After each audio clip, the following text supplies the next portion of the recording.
WBEN HD1, Burlington, Philadelphia. A Beasley Media Group station. Broadcasting live from the Comcast Business Studios. Powering possibilities. 97.5 The Fanatic and 97.5thefanatic.com. Now, the John Kincade Show. 97.5 The Fanatic and 97.5thefanatic.com. And a good Tuesday morning to you. We finally have things that are happening in town that sort of move the needle a little bit. Yesterday was just sitting around waiting for stuff to happen. And when we were waiting for news out of NovaCare, which came during the day, honestly, absolutely spectacular news came out of the Wells Fargo Center last night. You heard it right here on 97.5 The Fanatic. And Joel Embiid, with a record-setting performance for the franchise, a 70-point night, and a 70-point night on the 18-year anniversary of Kobe Bryant's 71, which is 81. 81, excuse me, which is an interesting tribute, as far as numbers go. So a exciting night for the franchise, an exciting night for Joel Embiid, a night where Brett Brown was in the house.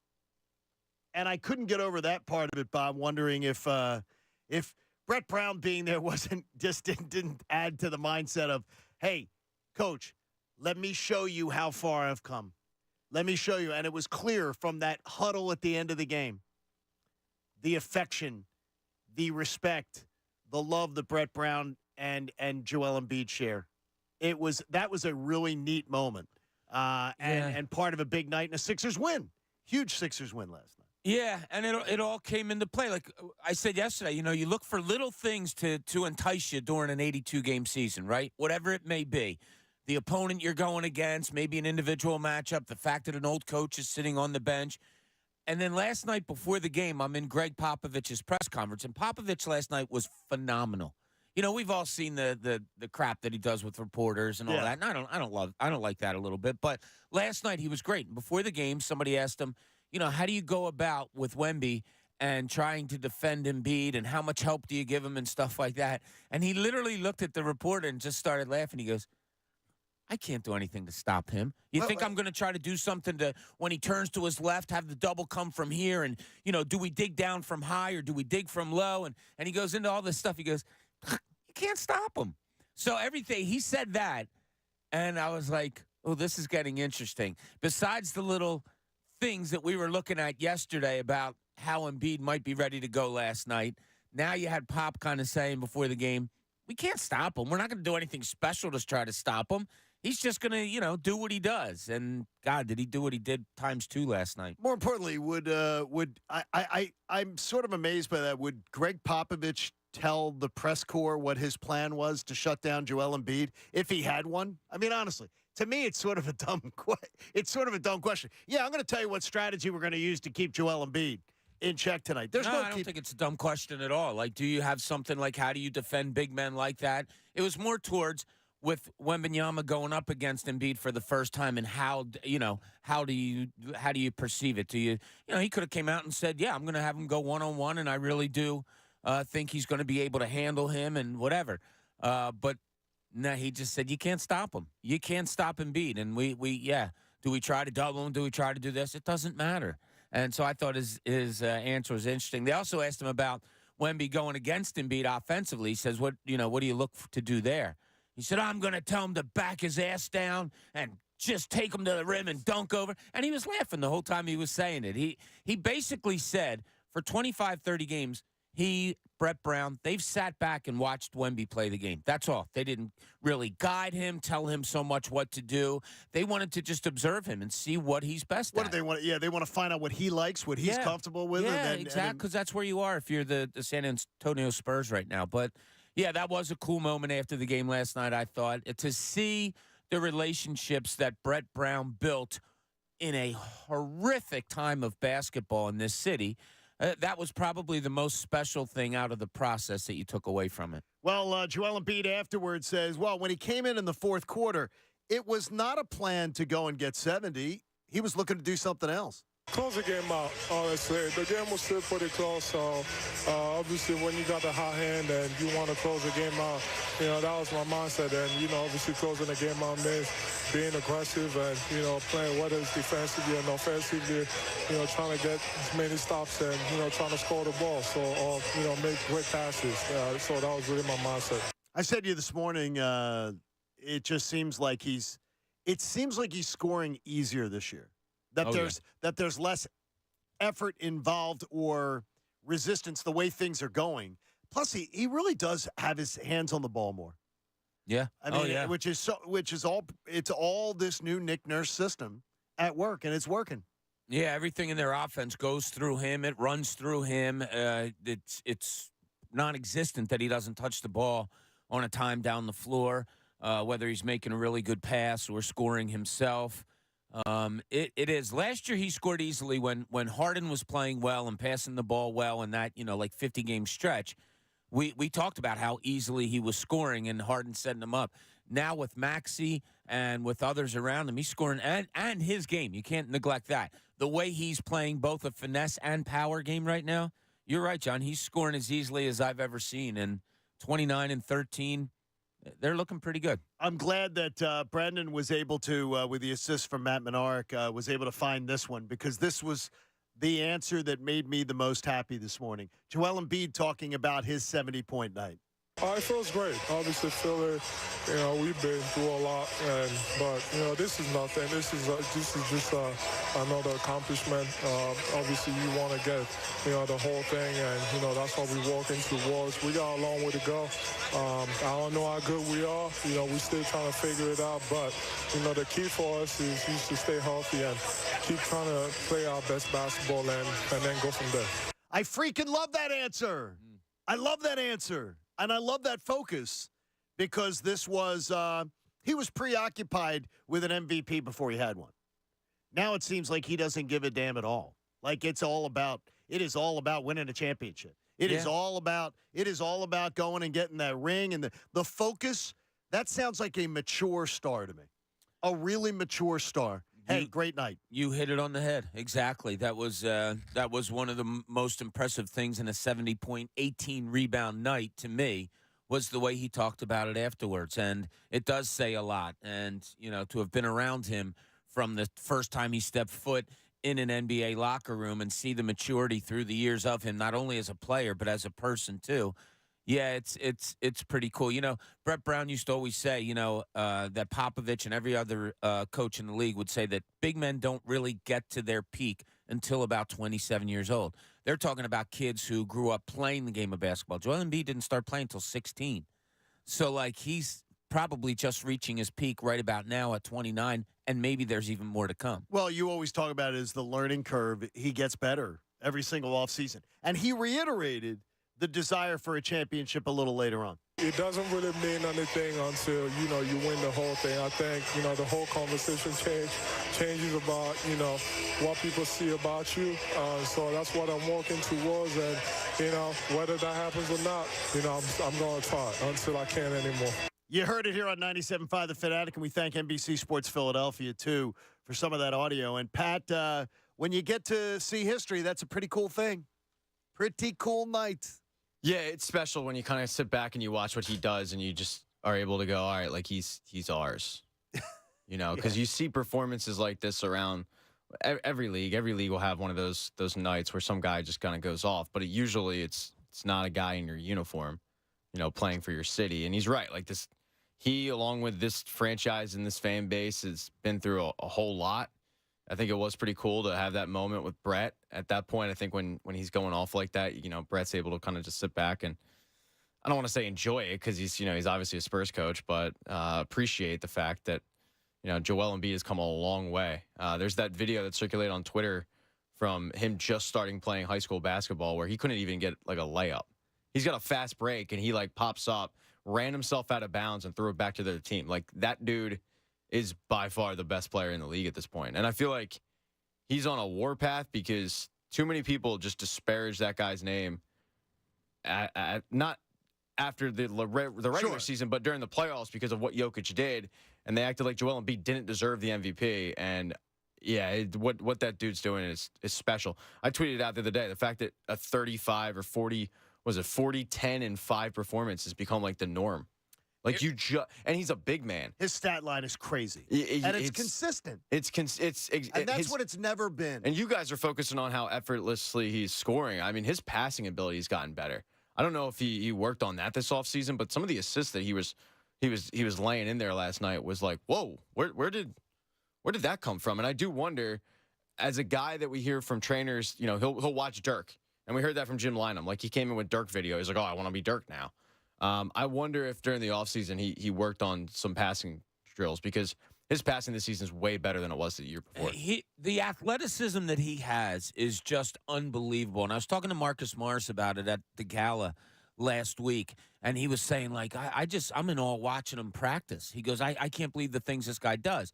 And I was going to tell him the story about when Joel was hurt, sitting next to me at practice, and he had a basketball that he was acting as a soccer ball and kicking it and kneeing it while he was sitting down and keeping it all to himself. And then another ball comes whizzing by off the court where the guys were playing. He catches it, throws it back to the guys that were playing, and continued to dribble a basketball with his feet.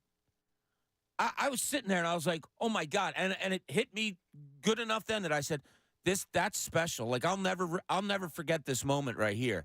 Like, that was something I've never and will never see again in my life. That was something that you would expect, like, a Steve Nash to do, or a 6-foot guy to do. Here's a 7'2" guy dribbling a basketball with his feet and his knees while sitting down. And then another ball comes whizzing by, and he catches it and throws it back and never loses the ball on his knee or his feet. That's crazy. So the athleticism that this guy has, there's really pretty much nothing he can't do on the basketball court. Bob will reflect on it a little bit later on for you in a Cooney's column. Sort of a little bit of history, a little bit of engagement there, and watching that moment. It was who else was it? It was Covington. It was Covington, Korkmaz, and Korkmaz. Yes, I mean, that was a really nice. I thought that was a really nice moment, and when you see appreciation in the eyes of a professional athlete. And you also saw them intently listening to Brett. Like, there's still that respect of there's a lot of respect there. Coach player. Yeah. You know what I mean? I say this all the time, that, while there was a lot of things Brett did coaching-wise that a lot of us didn't agree with and all that, I got to say, I've seen a lot of coaches through the years, a lot of great coaches. One of the things that stands out to me most through my career is the way he had kids in that gym going after each other and having fun playing basketball after losing by like 60 points the night before. It was something I swear to God, we would walk in and to Pecan where they would practice and be like, how does he have these guys playing? They're laughing and playing hard. And it was just amazing to see that he could keep a team that way when you're going through a 10-win season. By the way, he became a bucket list item last night. Just hearing some of the stories they told on the air, Ala was talking about, and then watching that at the end of the game. Any chance for a first Friday Brett Brown appearance? I said that when he comes home, at some point. Yeah, when he comes back to live in the Philly area, he doesn't like the spotlight. No, I know that. Even they last made night, that clear. Yeah. Yeah, even last night, the second bus for San Antonio was coming, and we were anticipating Brett was going to be there, and I was standing in the hallway, and all of a sudden I hear a voice call my name from behind, and it was him. They came in a different entrance because there was cameras that were waiting for Wembanyama, but also wanted to see Brett. He just didn't want to do it. He didn't want to take away from his rookie. He didn't want to, have any of the spotlight. He and his son and a friend came in the back way, and, I got to talk to him for a little while there. But, he's, his coaching is what people look at, and rightfully so. But the deeper part of it is pretty interesting, and hopefully we'll get to tell that story sometime. 29-13, your Sixers, half game out of second in the Eastern Conference, and we'll have plenty more on that record-setting performance. I want you to hear from Nick Nurse on it a little bit later on in the show. But yesterday, news broke, and this morning Haley comes in and goes, you asked for it yesterday, John. You wanted something different to talk about. I kept saying yesterday, man, I want this story to move on. Well, Nick Sirianni's coming back, and his assistants are going. So the question is, where do they go from here? We'll talk about that next. John Kincade Show here on 97.5, The Fanatic. Fanatic Sports Update.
great night. You heard it on 97.5 The Fanatic, John Kincade Show.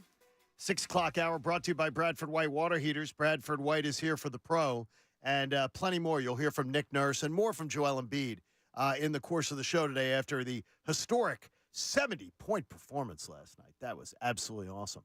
I'm getting a lot of grief on our YouTube account about my hat again.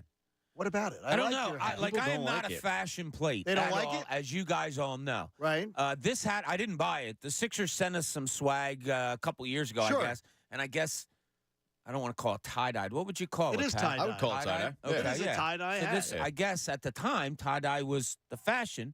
This is how they sent it over. Now, being that Joel Embiid set a franchise record last night with 70 points, and I was lucky enough to be in the house for it, I thought it'd be apropos to pull out some 76ers stuff. Why not? This is the only 76ers hat I have. So Wait a minute. That's strange. There was though. no brotherly love that happened on this hat. It wasn't an accident. It was this is how it was. Brotherly love that happened on Somebody had a great line on the YouTube. So it looks like Bob's hat received some brotherly love. Oh, my gosh. That's pretty That's a good. great line. Yeah. That's a great line. but I'm sure the yeah. Sixers will appreciate it. All those pineapple parties that Bobby attends. Exactly. So the hat was a nice gift from the Sixers, and this is how it came. There was no bleach accidents or anything like that. So, Literally. yeah. That was good. So it's nice. It's nice to see. It always like we can always count on the YouTube community to give us guidance on things like that. Yes. We appreciate you very much. You don't know how many times I laugh out loud during the week at some stuff. But, yeah, that was just so Epic. spectacular last night. And we were lucky enough that our company had a suite last night. We were with some clients. And when he had 26 in the first quarter, I believe it was, and I was talking to one of the guys, and I said, oh, man, this is coming on the anniversary of Kobe Bryant having 81. And the guy's like, do you think he knows that? Like, do you think he goes out and says, I said, these guys look for an advantage all the time, somehow, some way. He might. So we got news earlier in the day, though, that tomorrow is finally the day. It's the day that Nick Sirianni will finally sit behind a microphone and tell us about his future and tell us about the plan and tell us about, hopefully, what went wrong in the 2023 season. And I can picture this. Let me take you inside NovaCare today because this is how I picture it. Nick Sirianni is in a boardroom and the PR staff is going to have a mock press conference. And they're going to throw questions at him, and he's going to start to answer. And Howie and maybe even Mr. Laurie at times are in the room to go, no, don't say that. That's not a good answer. This is how you need to answer that. Don't answer it that way. I think it's going to be like they're practicing for the school play. That it's going to be the idea is what does Nick Sirianni, how is he prepared? Because we know he's not good on his feet. And there's things that he does very, very well. Extemporaneous speaking is certainly not one of them. And it is mission critical that tomorrow goes well for Nick Sirianni. And I don't think that there are people, and very much I think that Pat speaks for a lot of them, that no matter what he says, they're already checked out. They don't need to hear what he's going to say tomorrow because they're not buying into it. But as far as for the message of this franchise, Brian Johnson will be gone. The defensive staff will be gone. And Nick Sirianni is left here. And I wonder, what did we get left with? Because he certainly didn't show us much during the course of the season. He didn't show us control of the wheel. He didn't show us an aggressiveness to take control of his team and try to fix what was going on as it was happening. There's so many questions. I wrote a piece for 975thefanatic.com. It'll go up a little bit later on this morning about some of the things that I really want answered tomorrow. But I wonder, is what Pat says right? It's going to be a bunch of blah, blah, blah, blah, blah, or a bunch of rehearsed answers, and that's what I'm expecting.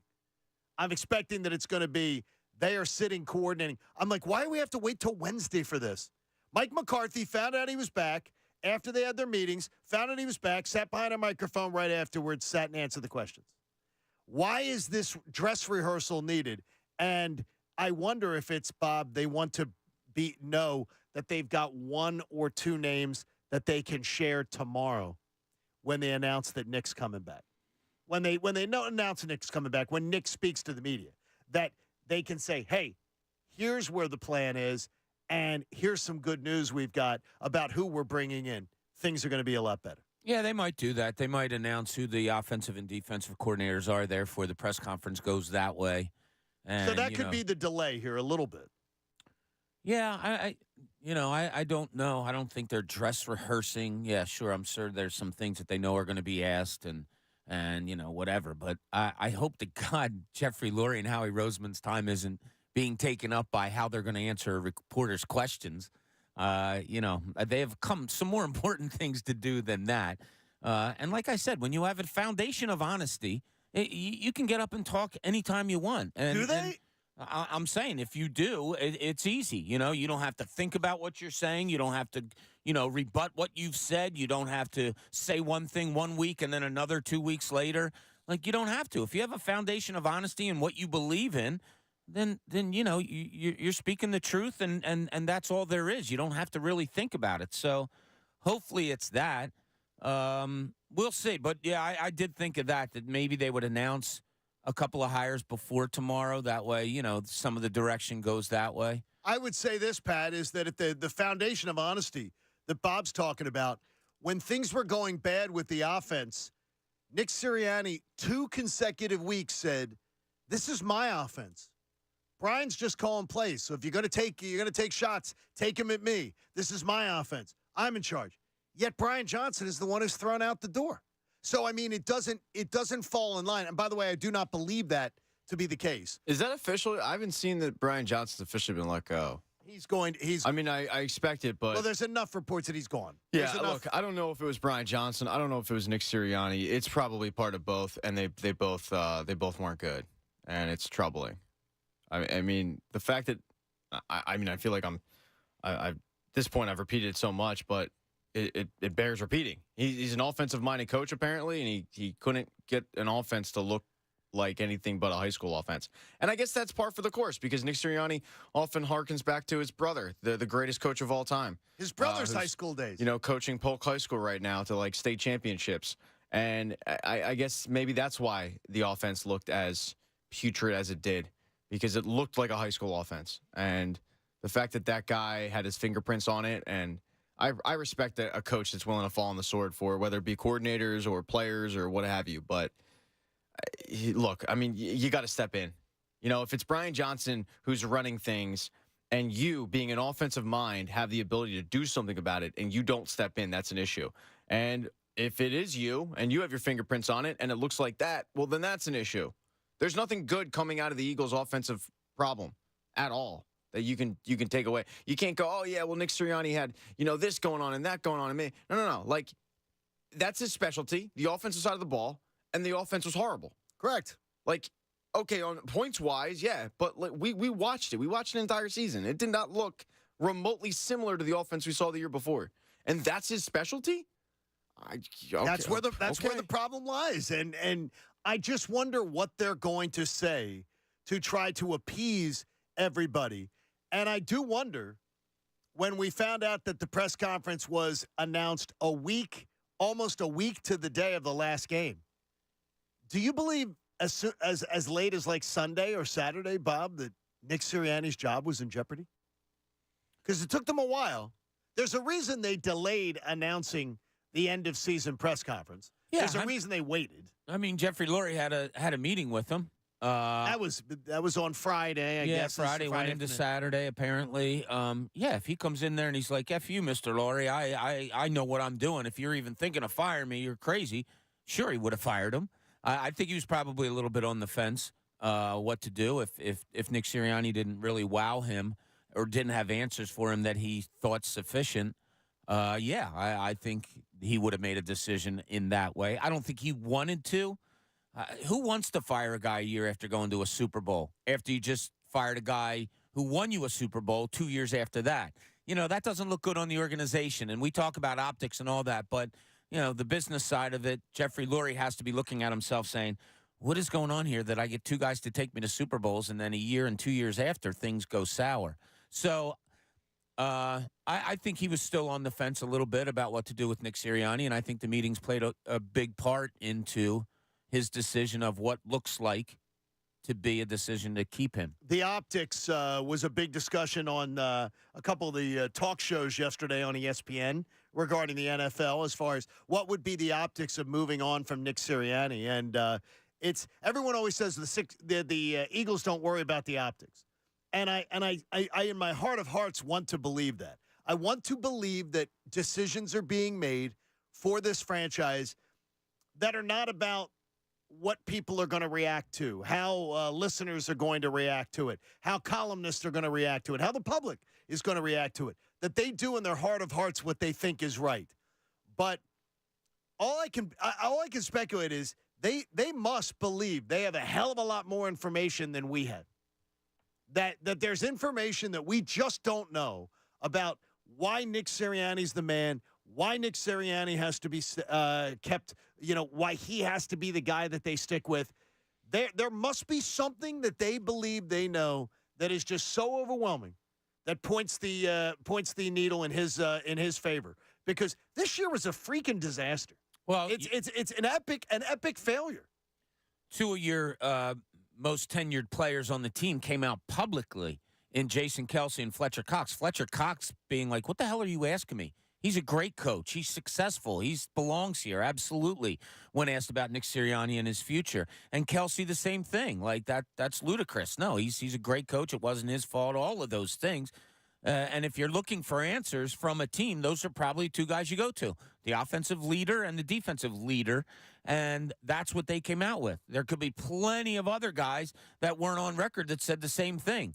If you're the owner, who do you go to talking about your head coach first and foremost? And I would think your players. I again go to what Fletcher Cox and Jason Kelce both said. It was all personal. It's all personal. What kind of great guy he is, what kind of a nice person, how he creates an atmosphere that they enjoy coming to work, those type of things. And again, Pat, what I'm looking for from the coaches of the Philadelphia Eagles is a master strategist. I don't care the niceness factor of it. I want to know is my guy going to win the chess match? Yeah, this is where I think you get a little too focused on the words with that one. So you do believe that they? Yeah, I mean, this is the NFL, and you could like somebody, but you're able to differentiate between the person and the coach.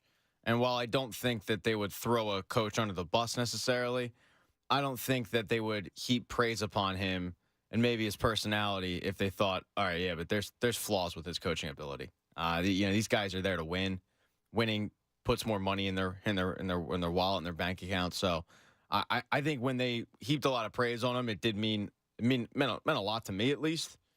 Do I think that I'm going to go in next year and go, all right, Sirianni's my coach? Yeah, right. But it was nice to hear two vets, by the way, whose contracts are up, and they might not even be here. Kelce, who seems like he's 97% out the door. It is 97. 97% You're still at 3%. out the door. I'm at that 3%, Johnny. Okay. But it meant a lot more than, let's say, a Jalen Hurts going out there is under contract. He's stuck with them. These two guys, they could have easily been like, yeah, you guys saw what we watched. Like, that wasn't it. But they didn't do that. So it was a little bit of a more to me than it meant to you. It makes it like to me. I can't wait. I cannot wait for tomorrow, and I know that they'll make Pat roll his eyes and Bob a little bit. Probably roll your eyes too. I'm waiting to hear. I just want to hear what the answers are, and I hope. And it's something that you brought up at the end of the show, Bob, yesterday, and I wrote it down. The idea of you're like, I want to hear about the future. I don't want to hear about the past. And it's so weird because I absolutely feel if we don't understand what the hell went wrong this year, then the future's in jeopardy. If we don't understand what caused this team to take the colossal collapse that they did, I don't think that we're ever going to be able to understand what the future direction and how this team's going to recover from it. You got to recover from something like that. Doesn't matter if we know. It matters if they know. Who cares if we know? Like, they don't have to tell us every intricacy of what happened here and what happened there. And Jalen Hurts had ankle surgery last February, and his knee was more messed up than we knew. And all the ins and outs of the excuses or the realities of why they lost 6 of their last 7. They better damn well know. That's probably what they're discussing. You know, if I'm Jeffrey Lurie, I have on my board, all right, I want to talk about this year for about 4 days, and then it's time to move on. I want to fix whatever went wrong. But do you think it's in their mind that they need to let us know and we have to know? Hell no. If Bob Cooney's at the press conference, you got first question, what is it? Where would you go? Like, what direction would you take it? They open up the floor to Nick Sirianni, and PR says, we're going to go to Bob Cooney first. Bob, where would you go? Like, where would you want the direction of it to go? First question, since it's going to be a long press conference, that's a good question by you. It's too general to say what went wrong. These, 6 out of these last 7 games. That's something that you can dive into off of other answers. That's how I always went about things. So it might be like, who's your leading candidates for coordinators, or, what direction. It might be a generality of is there a defensive philosophy that curtails the way you hire a defensive coordinator? What were the factors in the coming into this offense looking so anemic down the stretch? All of those things. Any of them are. Look, when something like this happens, really every question is going to be a good one. But as far as diving deep into, here's the way I feel. Diving deep into, okay, 6 out of the last 7 games, you gave up more than 30 points. What happened defensively? That's like a haymaker right off the bat. Might not go well. So you want a little rope-a-dope to get it started. A little bit. And then in his answers, if he says something, he's like, yeah, in those last 7 games, we just didn't get it done defensively. Then it's like, boom. Why? Why didn't you get it done? Why did players look so out of position all the time with Matt Patricia at the helm? Do you have enough talent to put players in the positions they want to be in? Are you not putting them in the right positions? Which one is it? So there's so many great questions to be asked of this, front office. And, I assume that they'll try to be leading it forward. And that's why I say they may announce before the press conference tomorrow a hiring or two. That's what I'm wondering. And Pat, I can just imagine, because you're going to get it on Twitter going, my first question would be, why the hell are you still here? I'm like, bull crap. You're not going to the press conference. First of all, being a reputable member of the media and asking the question that way. There's ways around. There are ways around. There are. Yes. You can't just come out and say, bro, you sucked. Why are you still here? Do you say bro in a press conference? Or do you try to stay away from that? I mean, you can. You Newman, won't be invited back. They trained you better at that at Newman. To not say bro in the press. We did. I don't think we had press conference etiquette at Newman. No. Not quite. If we did, I missed. I was sleeping during that class. There was a Phillies playoff game that day. You missed class. Hey, that was only my theater midterm. Get it right. That was my theater midterm. Hey, Ryan joins us. Cousin Ryan's on the line. Ryan the fireman. What's going on, Ryan? Hey, John, you leave our Newman University alone. They graced me with you just got your master's from Newman. By the way, good job, Ryan. Pat, you and Ryan, the same both. guy. Yeah, I mean, he saves lives and I ruin them. That's amazing. Big Newman guys. Big, huge. Look, my first question is to Nick Sirianni. Why didn't you run the ball? I love, Ryan, I love that question and its simplicity. It wouldn't be the first question I'd want to ask at the press conference, but it is one that I would love to ask because I think this team lacked physicality this year. Hey, the one thing they taught us at Newman is keep it simple, stupid. Why didn't you run the ball? That was on your diploma, too. Keep it simple, stupid 101. Yeah. There you go. Good job, Ryan. Congratulations, by the way, on that Masters. Yeah, that's awesome. Yeah, that is. Yeah, that's a good one. The games down the stretch where they were losing, if you look at it, they did run the ball a lot. A lot. Like you're talking, there was 2 games down there where they ran the ball more than they threw it. There was a couple other games where they threw the ball 34 and ran it 28. Like they did run the ball a lot. So that could be their answer. Like, what are you talking about? We did. But when it came time to really do so against Tampa Bay in that playoff game, you didn't. And, I think the running stats for the Eagles are completely false. Completely. Because of the fact that every time Jalen Hurts scrambles, it counts as a run. Well, every time that a broken down pass play, when he decides to just tuck it and run, counts as a run. When there's just too much, there's too many plays from Jalen Hurts that are broken down plays that end up, hey, we ran the ball there. No, you didn't. It was a pass play that broke down. He tucked it and ran for 2 yards or ran for 1 and got nothing on it. Like, I think the numbers are completely skewed. How many times? I don't think they're completely skewed. If I pull out all of the playbooks from the last 6, 7 games, I think you'd be surprised at how often they ran the ball. I'll tell you, so many. To me, it just is broke the numbers get skewed when you have the rushing quarterback. And they did a really good thing on it during the Ravens game the other day about the rushing stats when you've got a guy like Lamar Jackson. And by the way, if you watch Lamar Jackson and you look at the skill set of Jalen Hurts, you look at the skill set of Lamar Jackson, and you watch how creative they used Lamar Jackson just on Saturday alone. Oh, here's they got inside the red zone. They had like 6 snaps. Shotgun, shotgun, under center, shotgun, under center, shotgun. Like they move it around. They confuse teams. The offense was so predictable, and I think that doesn't help Jalen Hurts.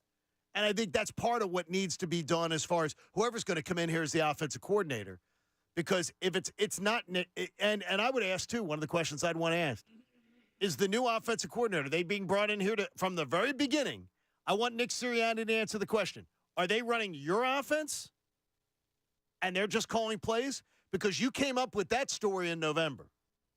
You didn't say it when Brian Johnson was hired. You didn't say it at any other time during the year until Brian Johnson came under fire. So I would want to know from the beginning, is this your offense that someone else is going to come in and run and just call plays? Or are you letting them design the offense and you're letting them then call plays of their own offense? Yeah, it's an interesting question to put out there to the listeners. What would be your first question? What do you need answered? Nick Sirianni, what do you do on game day?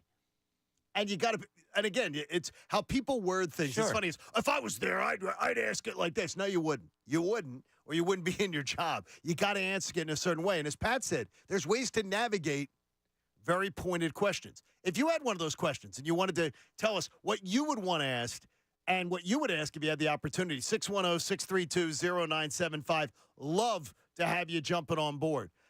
There is something, though, again, going on, too, around our winter sports team that bounces that basketball, and it seems special. John Kincade Show on 97.5 The Fanatic. I have a feeling that somebody took my advice.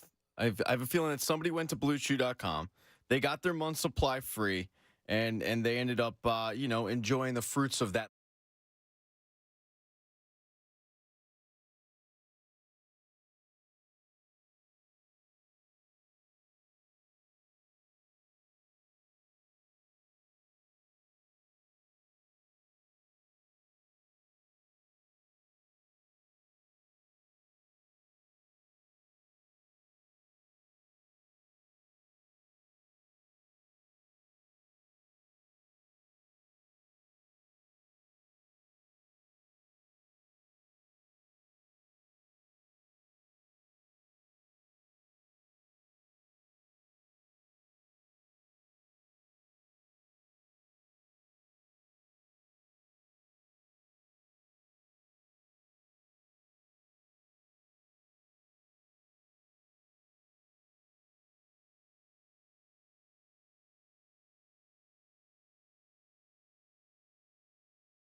Media Group station, broadcasting live from the Comcast Business Studios, powering possibilities.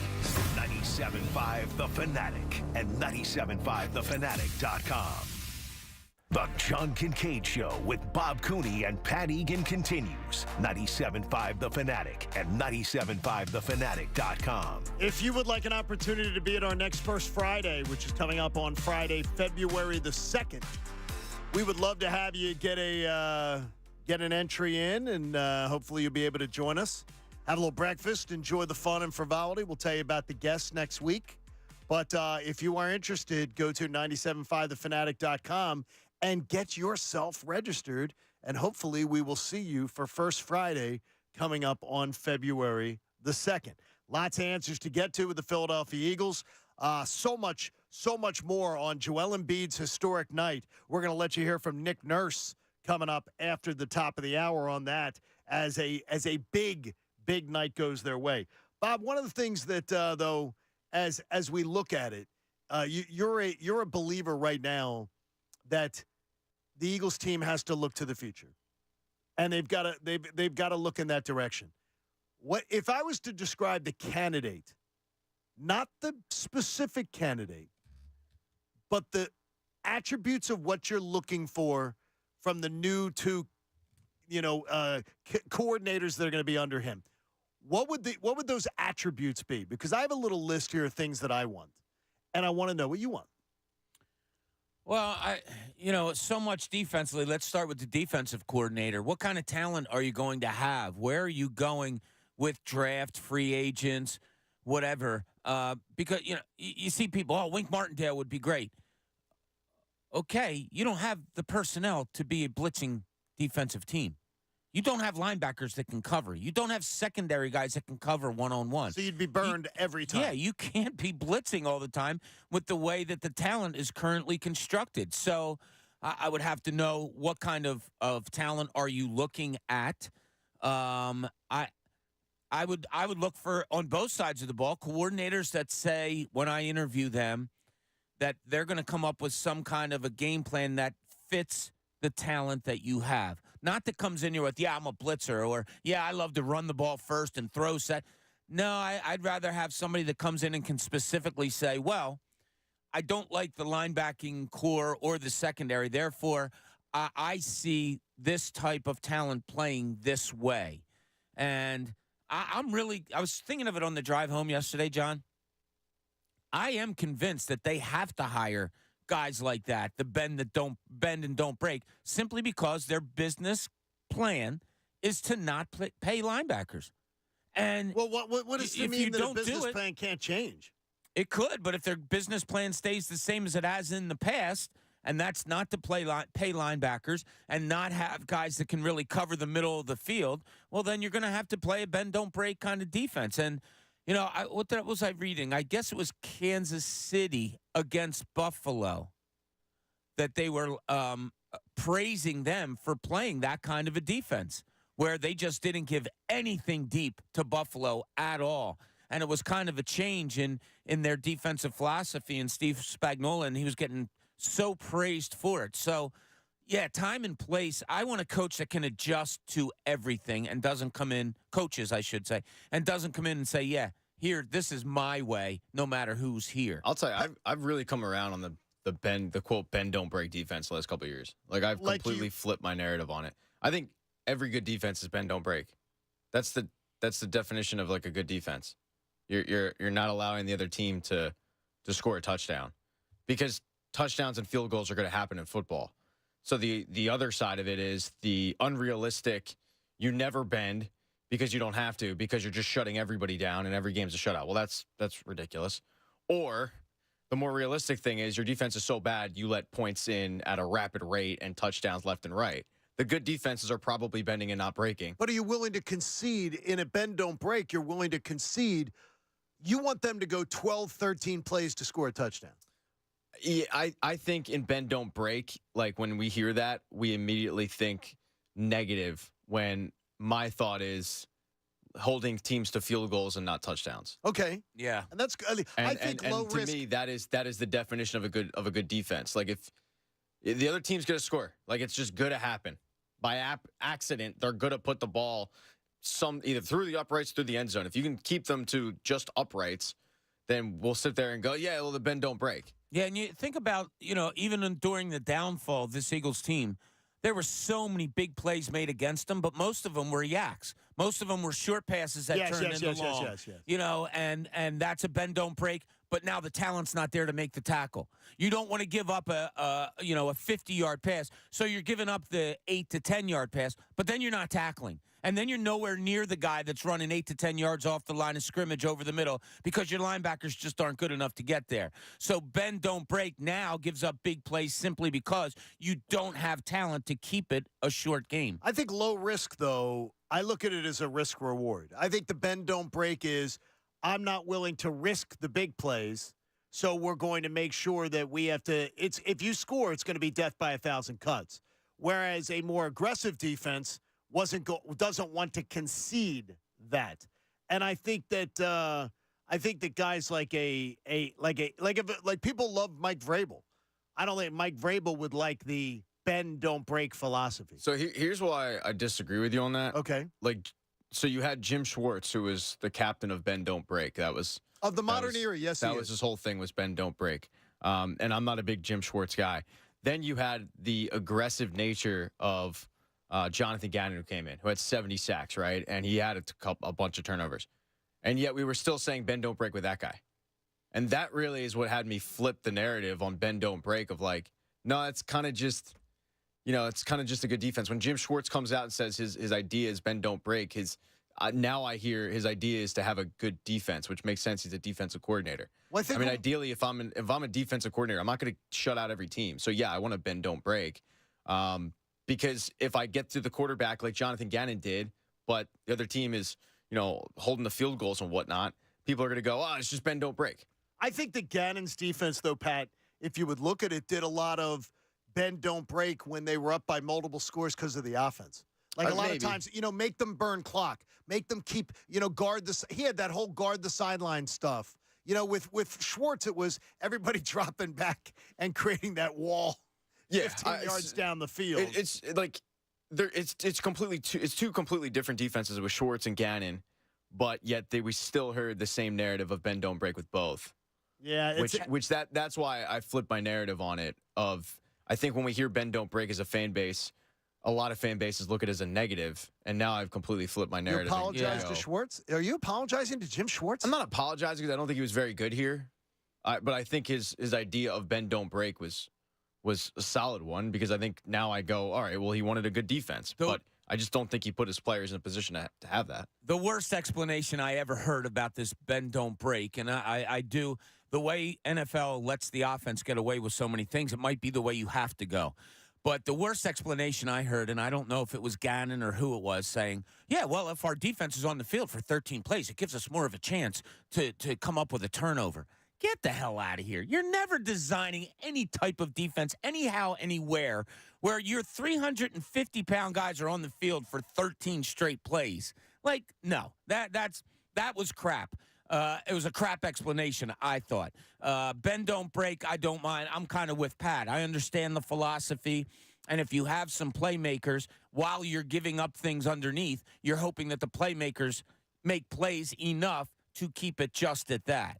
Tom joins us on The Fanatic as we begin the 7 o'clock hour. Tom, good morning. Hey, guys. Long-time listener, first-time caller. We appreciate that. I'm with you guys about the bend, don't break. I get it.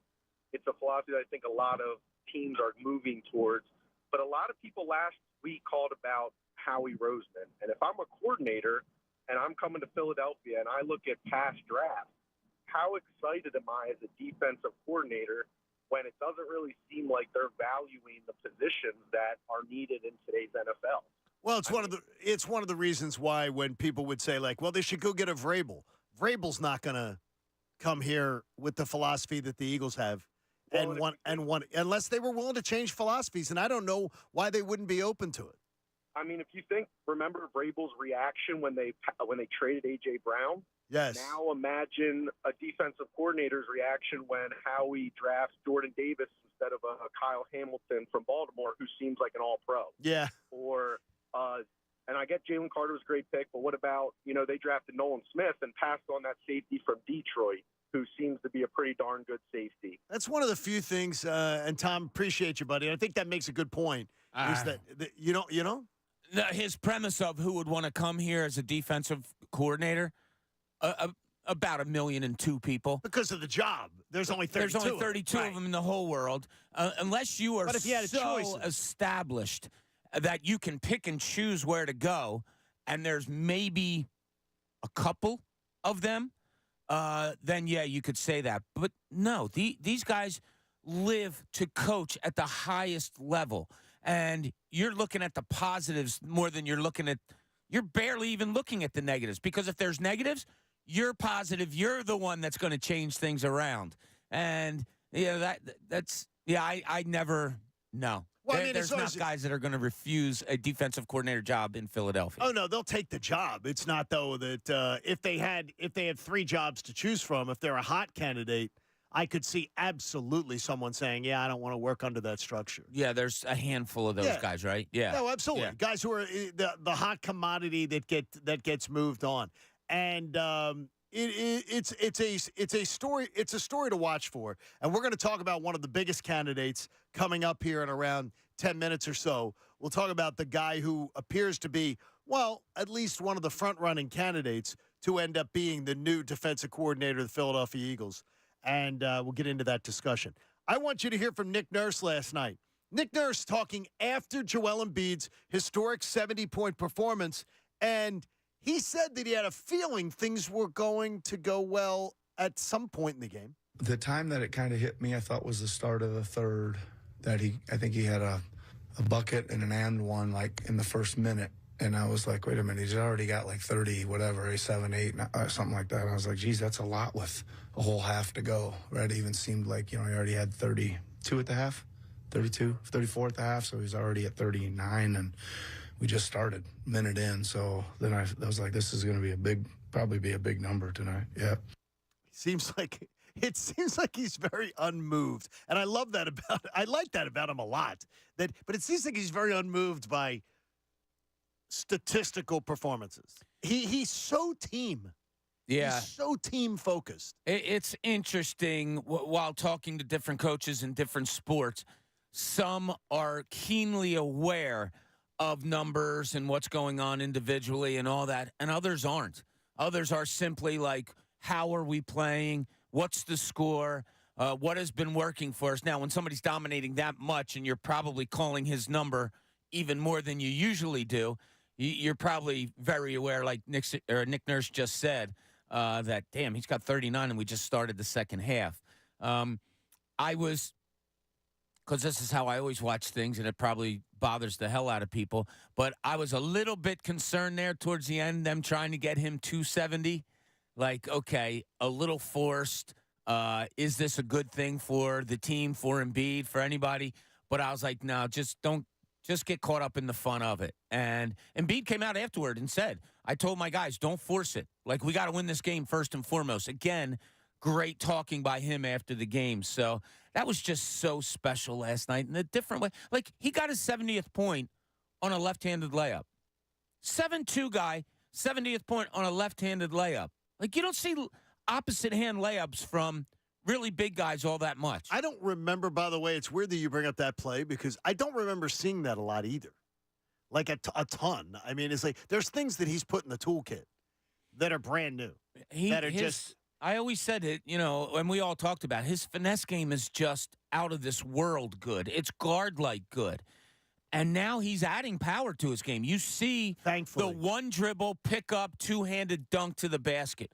Man, we didn't see that enough over the years past, and he's doing it all the time this year. His game is it is so much fun to watch. How about this number for you? There have been 42 games. Sixers played 42 games this year. I believe Joel Embiid has missed 10 of them. Yeah, he has. Okay, so that's 32 games. He's missed 11 fourth quarters. He sat for a third of the fourth quarters of the games that he's played in. And that, to me, is either masterful work by Nick Nurse at understanding how to use him. And you talk about often. You have dwelled on it, Bob, the idea of watching him play the entire first quarter and then take his rest and just the rotations and how they go about things. But the fact that a third of the games he's played in this year, he's had the fourth quarter off, to me it's fascinating. It's what the Eagles did last year. Oh, it is. You know, Lego games. they'd be up so much, they'd be able to rest their starters that at the end of the year, you add up all the time that they were able to sit down and not have to batter their bodies. And you're like, oh, wow, they just saved, a game and a half by just being up by that much. Like, you think little Arthur Embiid's playing with he's playing there with his Legos? Well, I mean, last night was a little different because, the Spurs, the bastards ended up staying in it a little bit longer than we thought. But, yeah, I think Arthur Embiid is taking a trip Playing out his to the KOP Lego store. Yes. What's interesting, though, is something that, Bob, you just brought up with Nick Nurse saying, like, look, we still got to win the game. Like, don't just force it. Did you guys happen to hear what the Minnesota Timberwolves coach said last night? Yeah, No. about Carl I Anthony did Towns. not. Carl Anthony Towns went off for 62, 63, yeah. Right. But they lost to Charlotte, Right. a bad Charlotte team. Right. And he said, yeah, we totally disrespected the game. All we were doing was trying to get Carl Anthony Towns the ball, and he was hunting for points. See what's weird is? Now look at that coach's answer. And I'm sorry I'm drawing a blank on the coach's name. But Chris Finch. Chris Finch. Of course. That's why I'm drawing a blank. How could we forget? Okay. But that to me that's when I hear from people going, what do you want the coach to say at a press conference? What do you want him to say? You want him to admit the truth? It's not hard to just tell us what we saw and tell us what happened. That's awesome that you can hear a coach say that. Now, look, I admittedly watched the Timberwolves Charlotte game, Right. but what I found interesting was there were plenty of times where Joel Embiid was dishing the ball. Right. I mean, he had 5 assists on the night, and they were really, really nice assists. Yeah, too. they gave him a ball late. I want to say he was at the foul line. And, you're all expecting, I don't know if he was at 68 or whatever it You're was. talking about the one to Oubre? And then the one-handed pass to Oubre for the dunk, like that's just unbelievable. like a bullet, like a baseball Yeah, pass. that was insane. That's the one where I was like, whoa. Yeah, the athleticism of him is just like I talked about earlier with the soccer moves and all that. But it's unbelievable. Like, when he was hurt and had the cast on his foot, I remember going to training camp, and Brett Brown had him sitting in a chair 10 feet away from the basket, sitting in a chair and shooting, working on his shooting form. And I just sat there and stared, like, first of all, the strength to be able to sit down in a chair from like 15 feet away. He was right in front of the foul line, and be able to consistently shoot shots from there was unbelievable. And then one of the assistants came over to me, and he's like, what are you looking at? And I said, well, hey, I've never seen this done before, but his shooting form is the best on your team by far. Like, I'll count any guard against him. That, a couple years later, they're practicing a play in the last 5 seconds, and he was inbounding the ball and throwing baseball passes. Oh, my God. Like, the zip and the form that he had on throwing a baseball pass with a basketball, there's nothing athletically, really, this guy can't do. Nick Nurse also wanted to comment on Embiid's mindset, which is a big, big part of what we're seeing this year.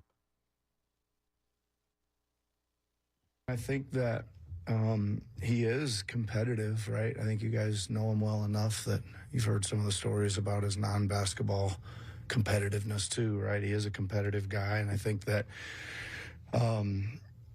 I guess, yeah, like he certainly gets some motivation against certain guys or big nights or whatever. But I also think that, I keep going back maybe 2 or 3 weeks ago, let's say, when he said, they said, what do you put this down to, Joel? And Joel just said, listen, my mindset is to go out there and dominate every night. And that's what I like to hear, that he's in a mindset that he's coming out there night after night to do what he's capable of doing, and doing it in a impressive fashion. So much fun to watch Nick Nurse's team play. You hear it right here on 97.5 The Fanatic. Don in Philly wants to check in. Don, good morning. Good morning, boss. How you doing? Good, Hey, buddy. Don. Yeah, I just think Joel Embiid could have shattered a couple of more records.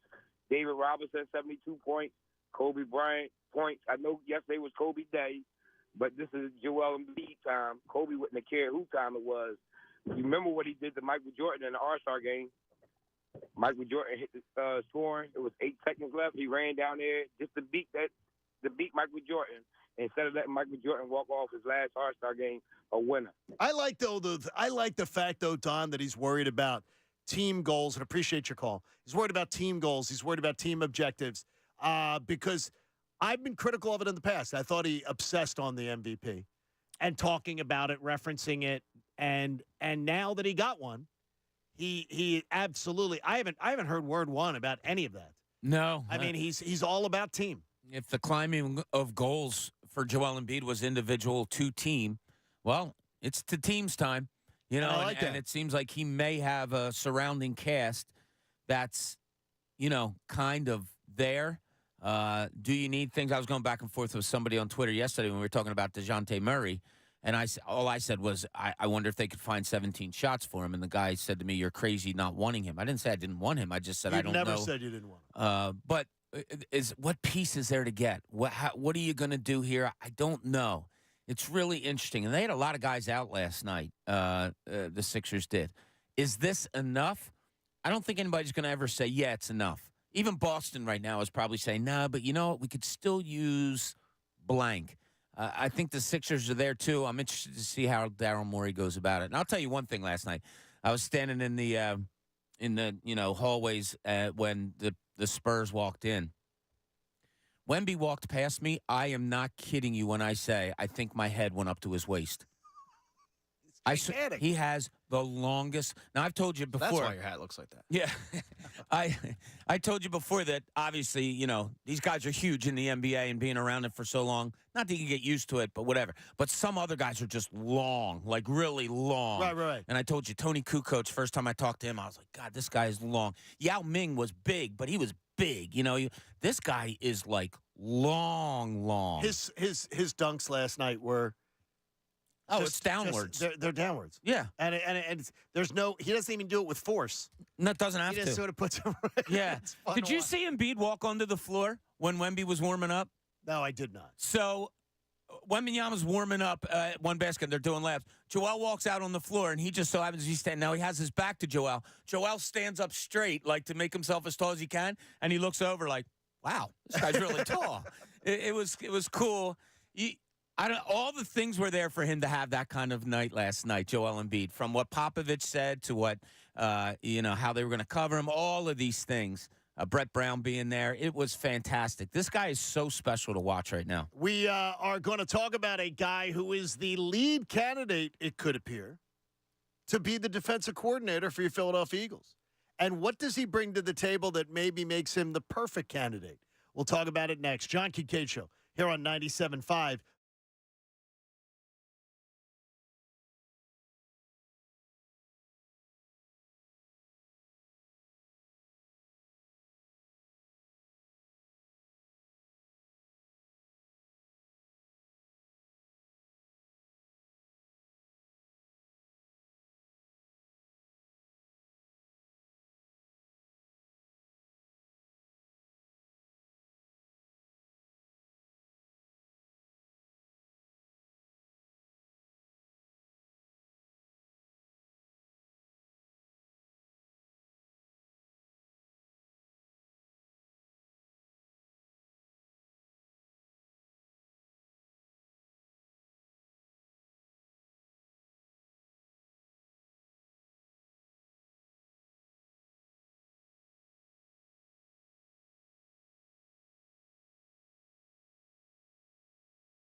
1075thefanatic.com.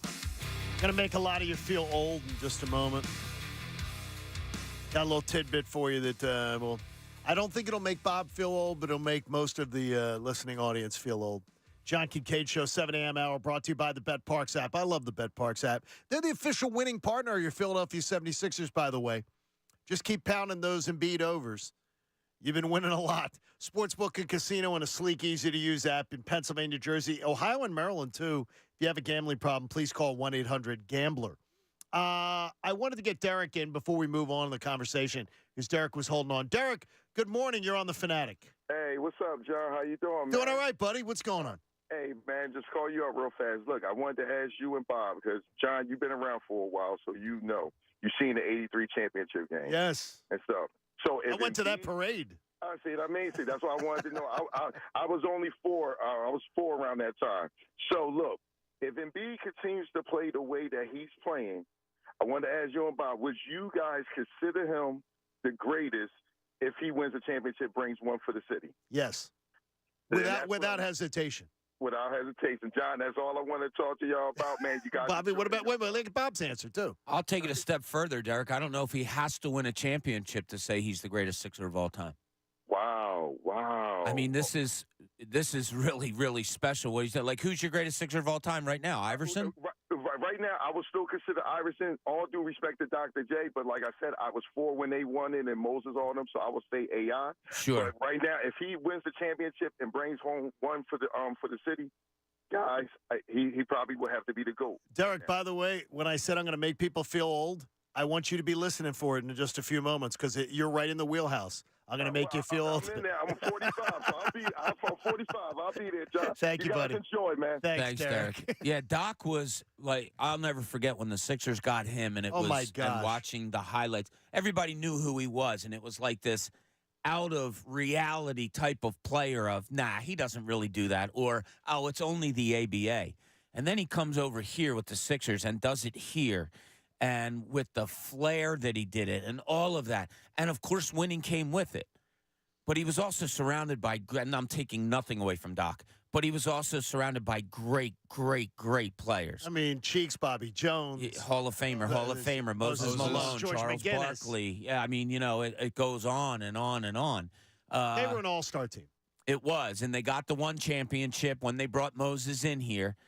But, yeah, if you need to win a game and you're putting it on the shoulders of anybody, I don't see how you can't say Joel Embiid is your first and foremost, and therefore probably your greatest. And nothing against Iverson not either. at all. My God, I saw it up close and personal, the things that he could do. And I was at the end of – when he came back, I was covering the team, but I was also helping cover when he was so special the first time. Yeah, I think Embiid, no matter the outcome of championships or not, probably will go down as the greatest player in this franchise history. I don't even think at this point it's a hot take. You know, I mean, Jamie first said it to us probably like 2 or 3 years ago, and Jamie Frankel? No. Oh, Jamie Lynch. Jamie Lynch. Oh, okay.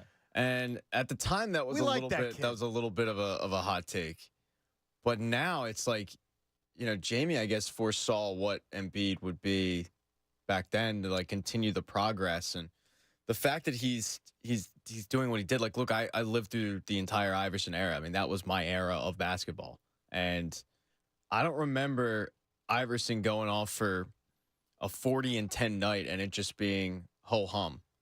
And the fact that this guy goes on for 40 points, and I don't go, wow.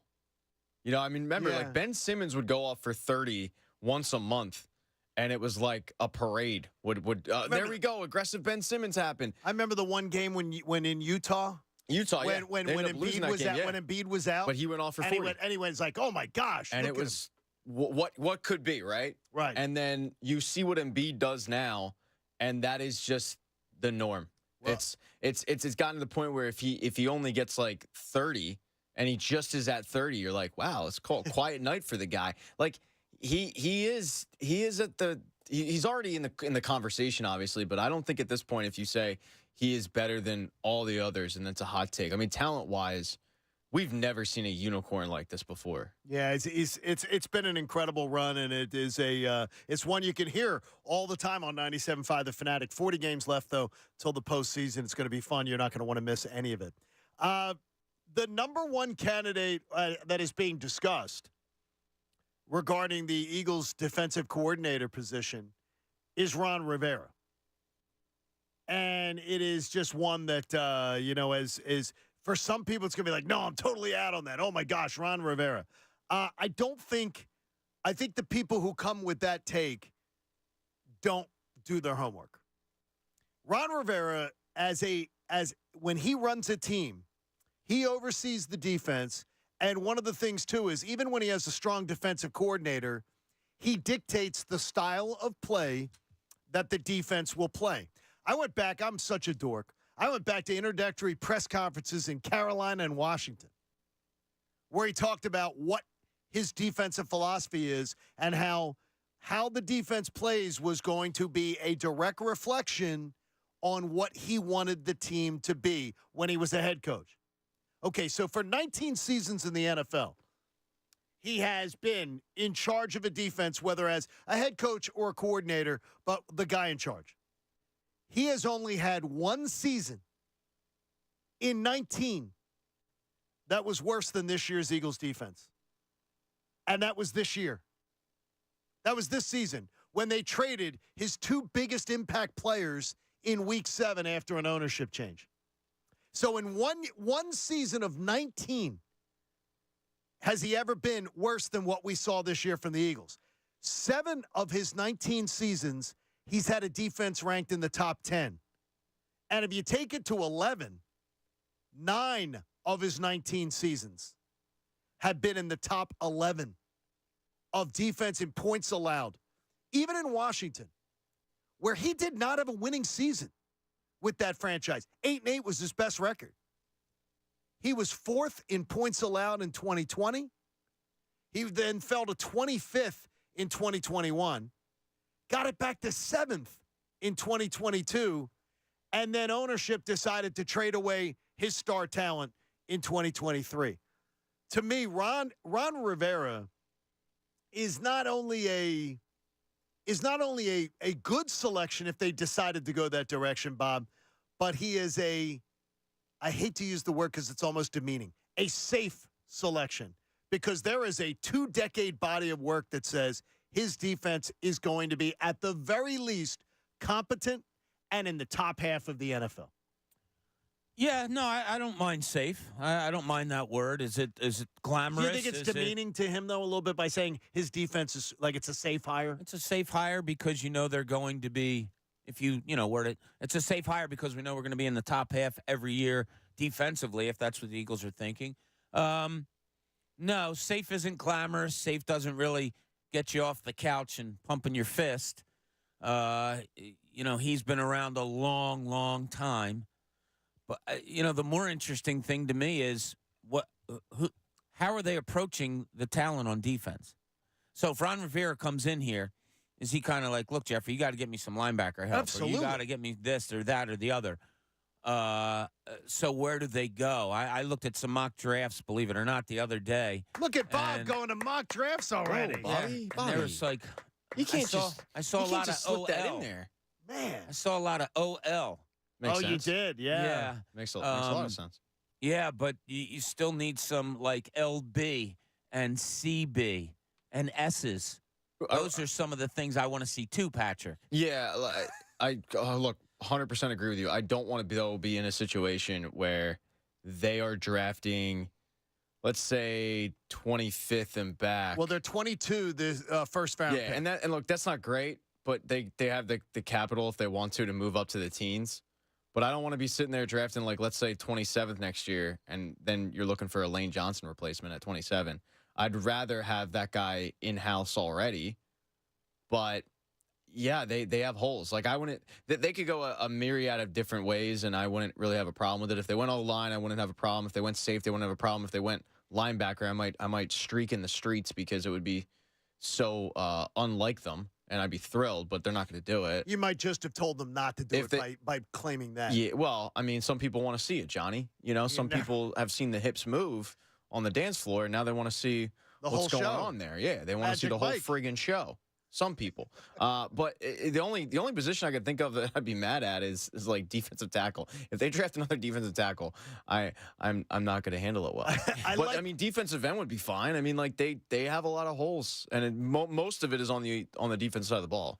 I wonder too if Ron Rivera is the target, and if he is, and he is reported interviewing with the Eagles about the defense coordinator position. To me, Bob, that says as much about what he's bringing to the table, that he is an ex-NFL head coach. And it is one of the things that I clamored for. I want a guy who has been in the wars, in the trenches, because the one thing I learned about my head coach this year is that when the pressure was on and the building was burning, he couldn't find the hose. He couldn't find the way to put it out. A guy who has been an NFL head coach who understands it, who's been to a Super Bowl, won an NFC championship, I think he'd understand better how to be able to do that. There's experience to draw from there, yeah. Ron Rivera as a head coach doesn't, scream success to me. He had a decent record in Carolina. No, he did. And just a tough battle there in Washington. Yeah, if Jeffrey Lurie is looking for what you're saying, John. Like somebody who can help Nick go, well, here's some things that I did. When we won the NFC Championship, here's some things I did. Here's some things I did when we had success. But he didn't have that the year they went to the Super Bowl. Like Gannon nor Steichen were head coaches before in this league. You know what I mean? It's a fine line. But things were going well. It's when things were going bad this year, he had no answer. He had no answers. He had nobody. There was no adult in the room for him to turn to this year. He didn't have. He didn't have a guy. Matt Patricia's been around everywhere and a lot of winning, and should have known how to do that. Busy sharpening his pencil. Yeah, I don't know. I always like a younger, someone not taking a chance on, but someone that, here Up and it comes. Yeah, Ron Rivera. Okay, I'm probably being stupid and saying it doesn't put me over the top exciting. I'd understand I don't think it's an exciting hire. So I don't think you're wrong on that. I don't think it would be an exciting, but the cutting edge. What I know about Ron Rivera and what I can point to is that I know what Ron Rivera delivers with the defense, and the fact that he had two of his first 3 years in Washington, he had the team 4th and 7th in points allowed, and that was Washington rosters that were not special type of teams. And they just dismantled his team on him this year. Yeah. I know what kind of a coach he is as far as on the defensive side of the ball. I'll take it. I'll take it over now there'll be other names that'll come in. Mike Caldwell's name's getting kicked around. Yeah, saw that. And younger guy, 52. Mike Caldwell, I'll pass. The Jacksonville Jaguars this year collapsed worse. As bad defensively as the Eagles did. They collapsed the exact same way. They were running away with their division, and they absolutely pooped their pants. And they were giving up tons of points late in the season. And he had no answer for stopping it, and then ends up losing his job after 2 years. I'm okay with that. I'm okay with passing on Mike Caldwell. Yeah, Coach, it's such a weird thing. It's just like drafting. Yeah, why doesn't a player come to one team after a great college career and be able to be what he's anticipated to be, and then maybe a team gets up on him and he goes somewhere else and he's really good? I'm watching Rasul Douglas play the other day. How is it that he was kind of a nothing here and a suspect here defensive-wise and goes somewhere else and is a really good player? How is it that a coach can go to Team A and just be so-so and get a second chance years later with Team B and be really, really good? I don't know. Nobody's going to have more experience than Ron Rivera. Okay. I don't. But is there a new? I don't know why it doesn't excite me. Yeah, but you're not anti it. You're just it's not moving the needle for you. No. I think a lot of the fan base is going to absolutely agree with you. Well, I think what spoiled it for me was watching that Michigan defense run around and me wanting Jesse Minter so bad. Well, hopefully, Minter. If they got Minter, I would just that would make me stand up and pump a fist. Maybe I like the way they just were all over the place. I love their one-on-one tackling ability. I love the way he had them moving around and changing defenses. Yeah, that's the kind of guy that I could really get in on. They interviewed Glenn Schumann last year, the Georgia defensive coordinator, and obviously he runs Kirby Smart's defense, but he has had one of the most successful defensive coordinator runs in college football. He's another one that they interviewed last year, and I wonder if they would potentially go back to that and consider that too. I don't think that's unfair, though, but Pat, I mean, I want one of the coordinators at least to be a veteran, experienced guy. And I think Nick Sirianni showed this year that he needs it. He absolutely needs it. Yeah, he needs it in a bad way. And I think that Jeffrey Lurie and Howie Roseman will probably look to get a veteran guy in there too. I mean, look, they hit grand slams with Steichen and Gannon and two younger guys, and then they struck out miserably with two younger guys when they tried to replace them. So they're 1 for 1, but they can't afford to go 1 for 2. You know, they can't afford to miss again on younger talent. And you have to get veterans in here that have been there and have had success in the league. And head coaching candidacy would be great. Like if they've been a head coach in the league and they've gotten interviews and whatnot, like that'd be ideal if they're up for that. But I need a guy who's at least done it. Yeah, Mike Caldwell doesn't really do it for me either. No, Ron Rivera, I'd be pumped at. I'd be excited for that. I want to see is that like Bob said it earlier, Wink Martindale is great in theory, but not great in practicality. It's great in theory to say, yeah, you want somebody blitz, it's gonna be great. You don't have the personnel for it. You can't. So. You're going to get exploited. You thought you got toasted in the secondary this year. With the lack of linebackers and the lack of secondary talent that you've got, you'd be screwed over if you went with someone like a Wink Martindale. I don't know. I would be shocked if they went that direction, but maybe nothing should shock me with the Philadelphia Eagles right now. I'd love to know what you think. 610-632-0975. If a hire like a Ron Rivera or an outside the box younger guy that creates and inspires, like, hey, a new direction, where would you want to go? 610-632-0975. I promised I'd make you all feel a little bit older. Everybody but Bob. I'm going to give Bob a name and see if he knows the name. Bob, do you know who Kelly Kapowski is? Yeah, there's a chick on that show. Now, that would not win. What? I'm sorry. I'll take it from here, sir. Chick, no, I got disrespect. I'll stop it. I know this. Hold on. Okay, Saved by the Bell. Yeah, Saved by the Bell. Yes, have some respect. Yeah. Okay, she's one of the all-timers. Pat, in your wheelhouse, right? A little bit before my time, but I watched the reruns quite a bit, and she did it for me, even though that show wasn't live. I was more of a Topanga guy, but it wasn't like Kelly Kapowski. That's Boy Meets World, right? It was indeed. Yeah, I was Topanga and Pink Ranger. Oh, and Pink Ranger. Oh, the Pink Ranger. Well, Pink Ranger helped me quite a bit there, Johnny, in the preschool. Well, you Kelly Kapowski fans out there, Tiffany Amber Thiessen turns 50 today. She still looks good. She still looks fantastic. She still looks good. She's still fantastic. Yeah, she is. But she turns 50 lately. She turns 50 today. Well, if she wants to go for a little breakfast burrito at the old Qdoba, tell her to hit me up, John. Patch, I hear she's probably a big listener of the show, and she would know you're married. Yeah, she watches on YouTube. She would know you're off the market for now. It's just a breakfast burrito. Yeah, it's not yeah. I mean, you know, me and my wife, it's a fling. It's nothing more than that. Bob, I don't think Donna's going to be that cool with the thing, or Christina would not be. Hey, yeah, go take Tiffany Amber Thiessen out for the breakfast burrito. Let me just First of all, okay, who's the male Tiffany Amber Thiessen in this situation? What, Mark Paul Gosselaar, I guess? Yeah, because he was the guy from Saved by the Bell who like women were swooning over. If my wife came home and said, I just had a breakfast burrito with Mark Paul Gosselaar, I could sit there and be mad, or I can go, yeah, I get it. Like, your option was him or me? Like, you got to have a little self-awareness and go, like, I ain't competing with that. So, like, I get it. You go. I wish you nothing but the best. Your childhood is aging, folks. Your childhood is aging. Kelly Kapowski turns 50. I never really watched that show, believe it or not, Saved by the Bell. I thought it was just, I didn't like it.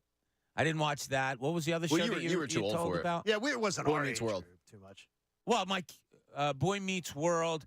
I did watch that show once in a while. I thought it was pretty funny. That was and Donna loved it too. Yeah, they were big Dutch Dalton fans. Mr. Whatchamacallit? Mr. Feeney. Mr. Feeney, the right? legend. Yeah, there you go. Still alive. Hey, so what do you think about the Ron Rivera rumors? What do you think about, or do you have an idea of yourself of what Nick Sirianni needs to succeed? plus more on Joel Embiid's incredible 70-point night. You heard it right here on The Fanatic. John Kincade Show here on 97.5, The Fanatic. You know that real Philly sports fans love the BetParks Casino and Sportsbook app. I love it too, and I love that they're the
Philadelphia, a Beasley Media Group station, broadcasting live from the Comcast Business Studios, powering possibilities.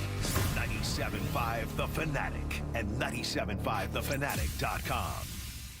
The John Kincade Show with Bob Cooney and Pat Egan continues. 97.5 The Fanatic and 97.5thefanatic.com. So we have to wait till tomorrow to hear the end-of-season press conference from Nick Sirianni and Howie Roseman.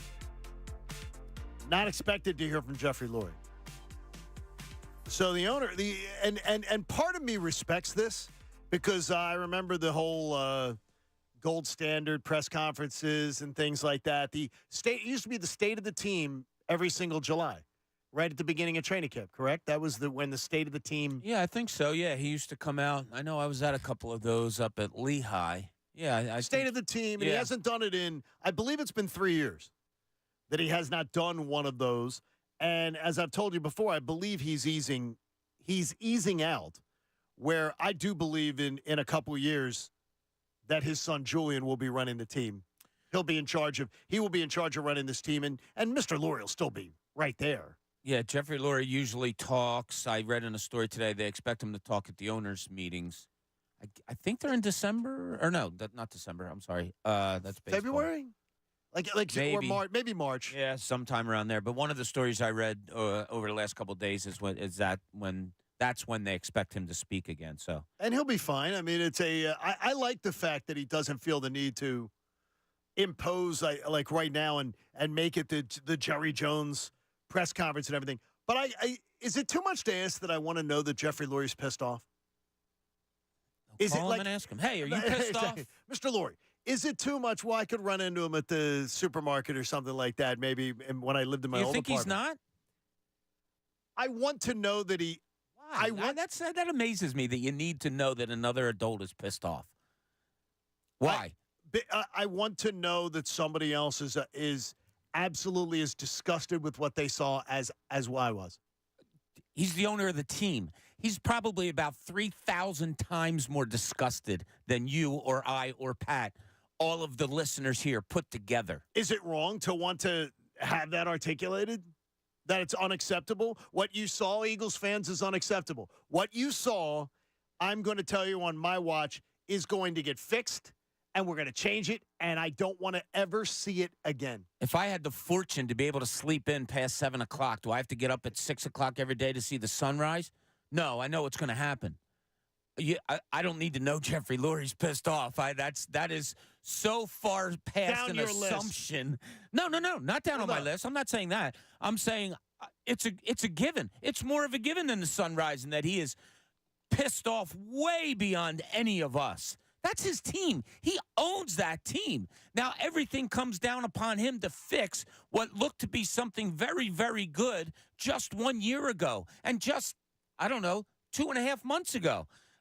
Yeah, he is beyond, I would say, aggravated and whatever other word you want to use to describe him. I could not agree more with you. Okay, well, let me ask you this. I'm going to put it this way with him. Pat, answer this one. So every Major League owner, every NFL owner, every NHL owner, they all are the same? No. But I think that I don't need to know that Jeffrey Lurie is pissed off because I feel like as a fan, I know who Jeffrey Lurie is at this point. I know that he's a very involved owner that wants to win. With Josh Harris, it's a little bit different. Josh Harris has been here for, at this point, a decade. Sure, but that's incredible. It still feels like he is a new owner in a lot of aspects. And I just don't know if winning is important, or is winning important to him because he knows that winning will help his bottom line. But at guys like Middleton, I don't doubt that Middleton wants to win, and then winning is all that matters to Middleton. I think that the money is secondary to Middleton. I think that winning is number one. And with Jeffrey Lurie, it's much of the same. I mean, the guy puts his money where his mouth is. Zach Berman had a great stat yesterday on Twitter about. And we're gonna talk about that coming up. Yeah, and that's a prime example of telling me an owner is dedicated enough to wanting to win. So if you're putting your money where your mouth is, you want to see the fruits of that labor. Yes. And I don't need to know that he's pissed off, because at this point, I guess I'm just assuming that he's pissed off. How could you not be? There are absolutely a lot of owners, and a hell of a lot in baseball too. I think that sport more than any, that they don't really like winning. I think there's some in football too. Yeah, a few. Like The Bidwells did it forever. The McCaskies did it forever. you kind of just sit back where and they you just know sit you're back gonna make money. The Fords in Detroit did it under the old regime. You could say the Con in Jacksonville. Like I don't believe every owner is like, hey, I'm pissed this team's doing terrible. I think some owners it is an investment, and some owners it is a passion. Yep. It is a dream from when they realized they weren't going to play pro, and they were going to go into the business world. It was the dream of I'm going to own a team, and I want to win. And you bring up a great point, not to interrupt you, but I want to enhance your point that Jeffrey Lurie is not that. And we have very good evidence. He's not that sit back and I'm an investor and he's money. He's not an angel investor at all. I mean, and you see him in the box, and he travels with the team, and he doesn't meddle like Jerry Jones, but he is heavily invested. So I think if it was a Josh Harris as a fan, I might want to know that he feels like me at that point, because he's still an outsider to me. He's still a guy from D.C., and he has the ownership with the Commanders and the Devils, and I wonder his allegiances or whatnot. But with Jeffrey Lurie, no, that guy bleeds green like me, I feel like. I still would like to hear from him. I would like to hear when it's coming down, and I really don't want to wait till the owners' meetings. But I don't think you're the only one, by the way, that feels like that. I think a lot of fans are like you, where when the team loses, especially the way the Eagles did, you want to know that the powers that be are feeling like you in that moment. And that there's an emergency. It's an emergency. Yeah, they're the people that can change it. Well, with this particular situation, I don't worry about it with him. Let's see what Carlos has to say. Carlos, good morning. You're on The Fanatic. Good morning, guys. Hey, listen, I agree 1,000,000%. As a fan, sports for many fans is like a religion. It gives them motivation to go to work for the week, wait for the big game on Sunday, root for their team. They invest their lives in it. I mean, some people are spending, $50,000 a year tailgating to these games. They don't even get in the stadium. How much? They just tailgate. Oh, it's unbelievable. As a fan, I want to hear my billionaire owner say that he's pissed off. I want to hear that. I do too, and the thing is, I understand where Bob and Pat are coming from. That with Jeff Lurie, you have to give him the benefit of the doubt. That we know by his track record that he's pissed off. Yeah. But this is an epic collapse off of a Super Bowl. This is pathetic. Your product out there. Yeah, I mean, to me, thank you, Carlos. Take care. Be safe on the road. This was a odd occurrence. Oh God, This is a historic collapse, and you had a head coach who appeared clueless, who you are doubling down on. You're doubling down on bringing him back and saying they're going to try to convince us tomorrow. And honestly, I don't want to hear from Howie Roseman why he's the guy. I want to hear from Nick Sirianni why he's the guy.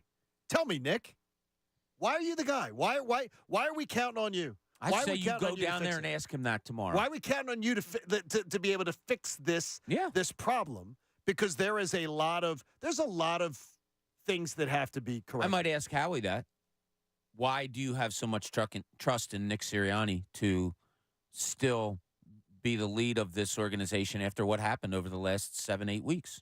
Because it is fair question. It is a very fair question. And I don't think that it's and one, the line is that the balance is we've seen Nick be successful as a head coach. Sure. Wildly successful. Now, the question is, to me, was that Steichen and Gannon? Because I think the NFL told us what they thought of Steichen and Gannon. They came calling for him, and they wanted them. We talked about business models before, right? And maybe Jeffrey Lurie and I brought it up about how they look at defenses, all of that. Well, what's the latest overall best business model that they can look at as far as wanting to get this organization righted? You go back to last year. You were minutes away from winning a Super Bowl. You were that close. You were that close. If your quarterback doesn't inexplicably fumble a ball where not many people are around him, and all of those circumstances, your best business model is just a year ago. And that was with this guy as the head coach with two good coordinators. maybe that's the simplest approach that they're taking right now. Hey, the 8 o'clock hour, the John Kincade Show. Glad to have you aboard. Remember, if you want to come to our first Friday, on Friday, February the 2nd, you can go to 975thefanatic.com, get yourself signed up, and hopefully you will be there in the audience. Fabulous prizes, breakfast, and more, and we look forward to seeing you on Friday, February the 2nd. So go and get signed up early, so hopefully you'll be able to grab one of those seats. Joel Embiid last night, and we're talking history. We're talking big-time history. A changing, just a historical performance for the ages for the organization as Joel Embiid goes for 70. And he talked about it after the game on NBC Sports Philadelphia, saying his mindset wasn't to get 70, it was to do something else. Close the game out, honestly. The game was still pretty close, so obviously when you got the hot hand and you want to close the game out, that was my mindset. And, obviously closing the game out means being aggressive and, playing whether it's defensively and offensively, trying to get as many stops and, trying to score the ball. So, make great passes. So that was really my mindset. His mindset, close out the game. Like, not worried about stats, not worried about a number, not even knowing the history of the franchise. That he thought Will Chamberlain had already done it. He did not know. He explained afterwards. He thought Will Chamberlain had to have done that. Yeah. So he's like, come on now. I was a little surprised when I heard that 68 was the number for the Sixers. That Warriors, Sixers, that stuff's a little cloudy to me. I don't know the seasons. It was before my time. I don't know the seasons of which Wilt was a Sixer and Wilt was a Warrior, whatever. But I was a little surprised that Wilt didn't score more than 68 with the Sixers. I was a little surprised at that, too. Yeah. Because it's just you hear about the legend of Wilt that, 68. So I was having fun going back and forth with friends of mine that played, big-time basketball or just basketball in high school and colleges and stuff. And, what was the most you ever had in a game? Because we were all astounded by 70 points. It's ridiculous. And he was only 31 away from breaking the NBA record. Yeah, only 31. Yeah, just 31. Now, there are a lot of people that have contested that story over the years. That there were much different rules as far as the numbers. And I guess Bill Campbell did that broadcast, a legendary. Yeah. We would know it. We would know that name. Lots of people would not know it. The Kelly Kapowski crowd would probably not. But Wow, shots fired. That is Joel Embiid says, anytime you're compared to Will Chamberlain, it's a great thing. I mean, it's great. Obviously, you can compare eras and stuff, but, what he was able to do was amazing. Obviously, he's got all the records. So anytime someone beats his record, it's like, you must be doing something good. So, Well, Wilt was a busy man, too, in his career. Yeah, absolutely. He did it on both ends of the court, if you know what I'm saying there. He kept busy. His numbers, his stats, you want to try to even touch some of those numbers. It's incredible. Yeah, I couldn't touch it, and then sometimes I don't want to. The hardwood was good to Will. Sorry? What? Yes, it was. What was that again? It's Bob just slipping in a pun there, Pat. Okay. And Joel Embiid. We'll just move on. Joel Embiid tells us, of course, the most important message of all about his 70-point night. it doesn't really mean anything until, you win the whole thing. I think, the whole conversation changes about, what people see about you. So that's what I'm working towards. And, whether that happens or not, I'm going to try until I can't anymore. It was pretty cool, I thought, last night. And, talking to the players recently and coaches about the tight-knit group that this is, you can really feel it. Like, I was talking to Andrew Salchunas about it after we did the gala the other night. Like, it's pretty special to watch these guys together, and I've been around a lot of teams. These guys seem to really like each other. And last night, Embiid comes into the locker room, and I don't know if you guys saw this, they give him the chill. So everybody is sitting at their locker with their back to him. And so he kind of, goes about his business. He's probably thinking, Jesus, what the hell's going on here? And then all of a sudden, somebody just says, process, and they all get up and start throwing water on him and celebrating and all that stuff. So it's cool to see that, and it's I'll say it in the column a little bit later. As terrific as that was, there was something that impressed me maybe even a little bit more last night than the 70 points. How much does Nick Nurse have to do with that dynamic in the locker room? Pat, it's a great question. Did you get that sense last year? I know you weren't around the team a ton, but when you were, did you get the sense under Doc that it was different? And a coach does have a lot to do with it. Now, it might not be a coach that seeks it out, that seeks out guys being happy or anything like that. No, when are players happiest? When you're winning. When you're winning. You're playing fun basketball, football, hockey, baseball.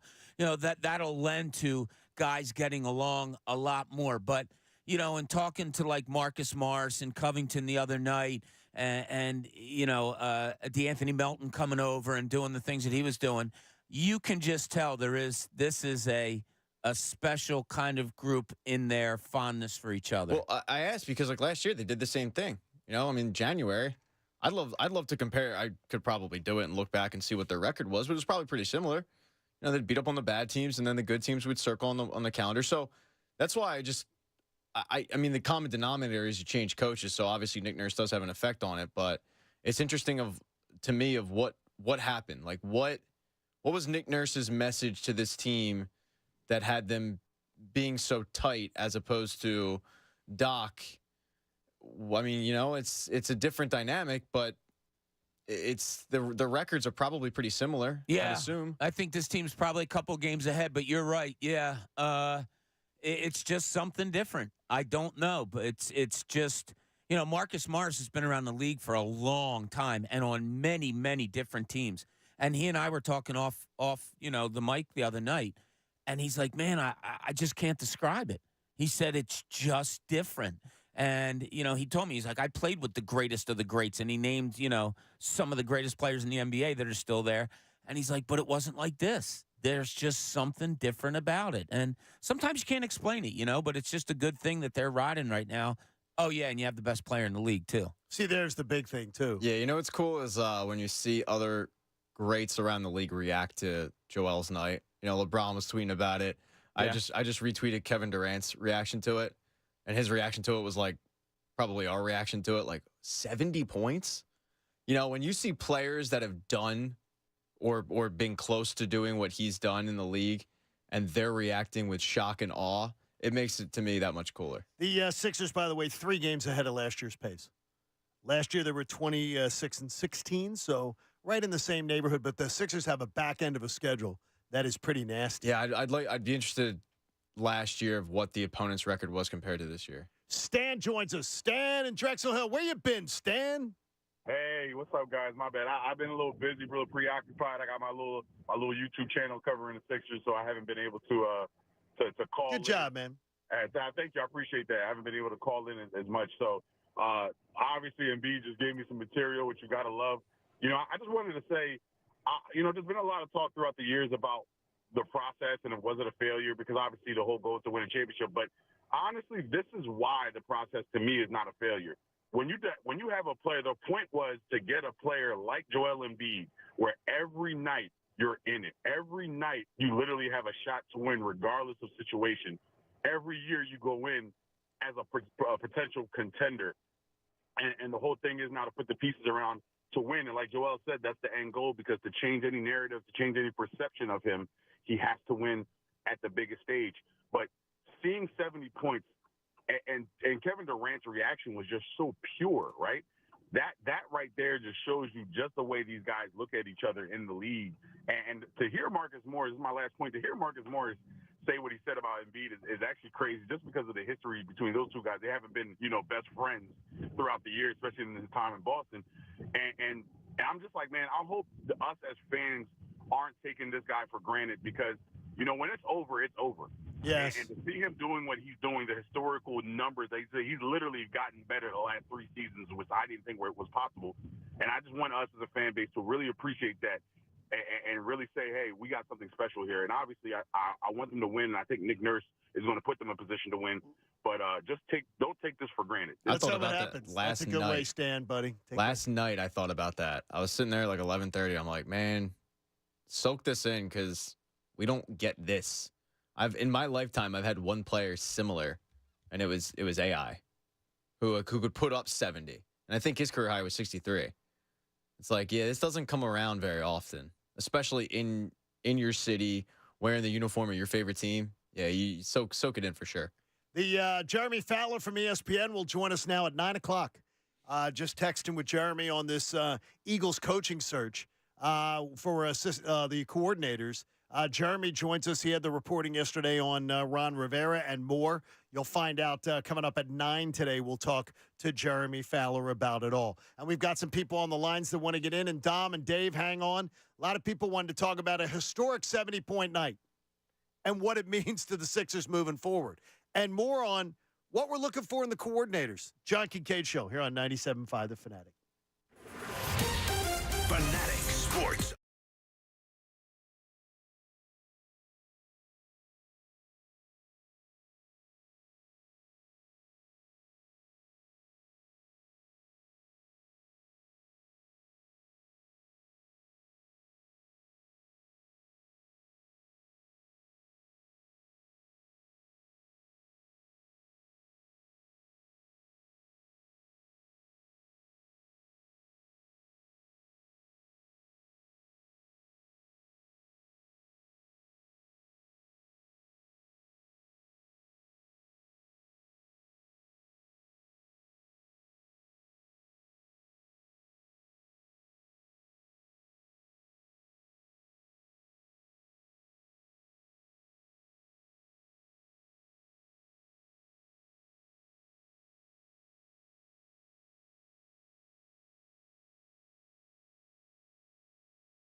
Seems to be a lot of folks out there who believe that it's look for veteran coordinators who no longer want to be aren't desiring to leave and to jump for the next job. And I know that Frank Reich's name is going to come up a lot, but I'm sort of surprised that it hasn't yet.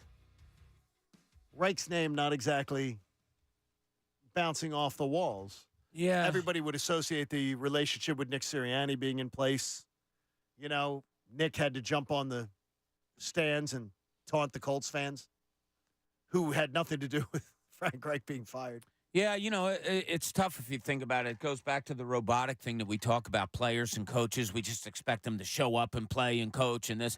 Frank Reich got a head coaching job that he was probably so excited for and put all his time and energy into that, and then, boom, it's taken away. That's got to be quite a hit, right? Yes. Was it 11 games in? Yeah, so not only taking last year, the rest of last year off when some were pining for him to come in and be some kind of an offensive consultant, but also, it could be he got knocked on his ass with this decision by them that he needs to take wants to take another year off and just kind of recollect. That could be the case. Maybe he let the Eagles know that. I don't see him doing TV. He's not a big enough name. You know what I mean? No, not that at all. I could understand if we don't hear Frank Reich's name and he doesn't go anywhere else. I could understand a guy just saying, give me a break. I need some time to myself. And I got all the money in the world. I mean, he's honestly, he's loaded. He is loaded. Yeah. Also keep in mind too, we haven't heard any names for OC. None. That's what I'm saying. It's just been DC, yeah. So I'd expect when we start hearing OC, his name would pop up. So you do think that they would maybe try to go to that well?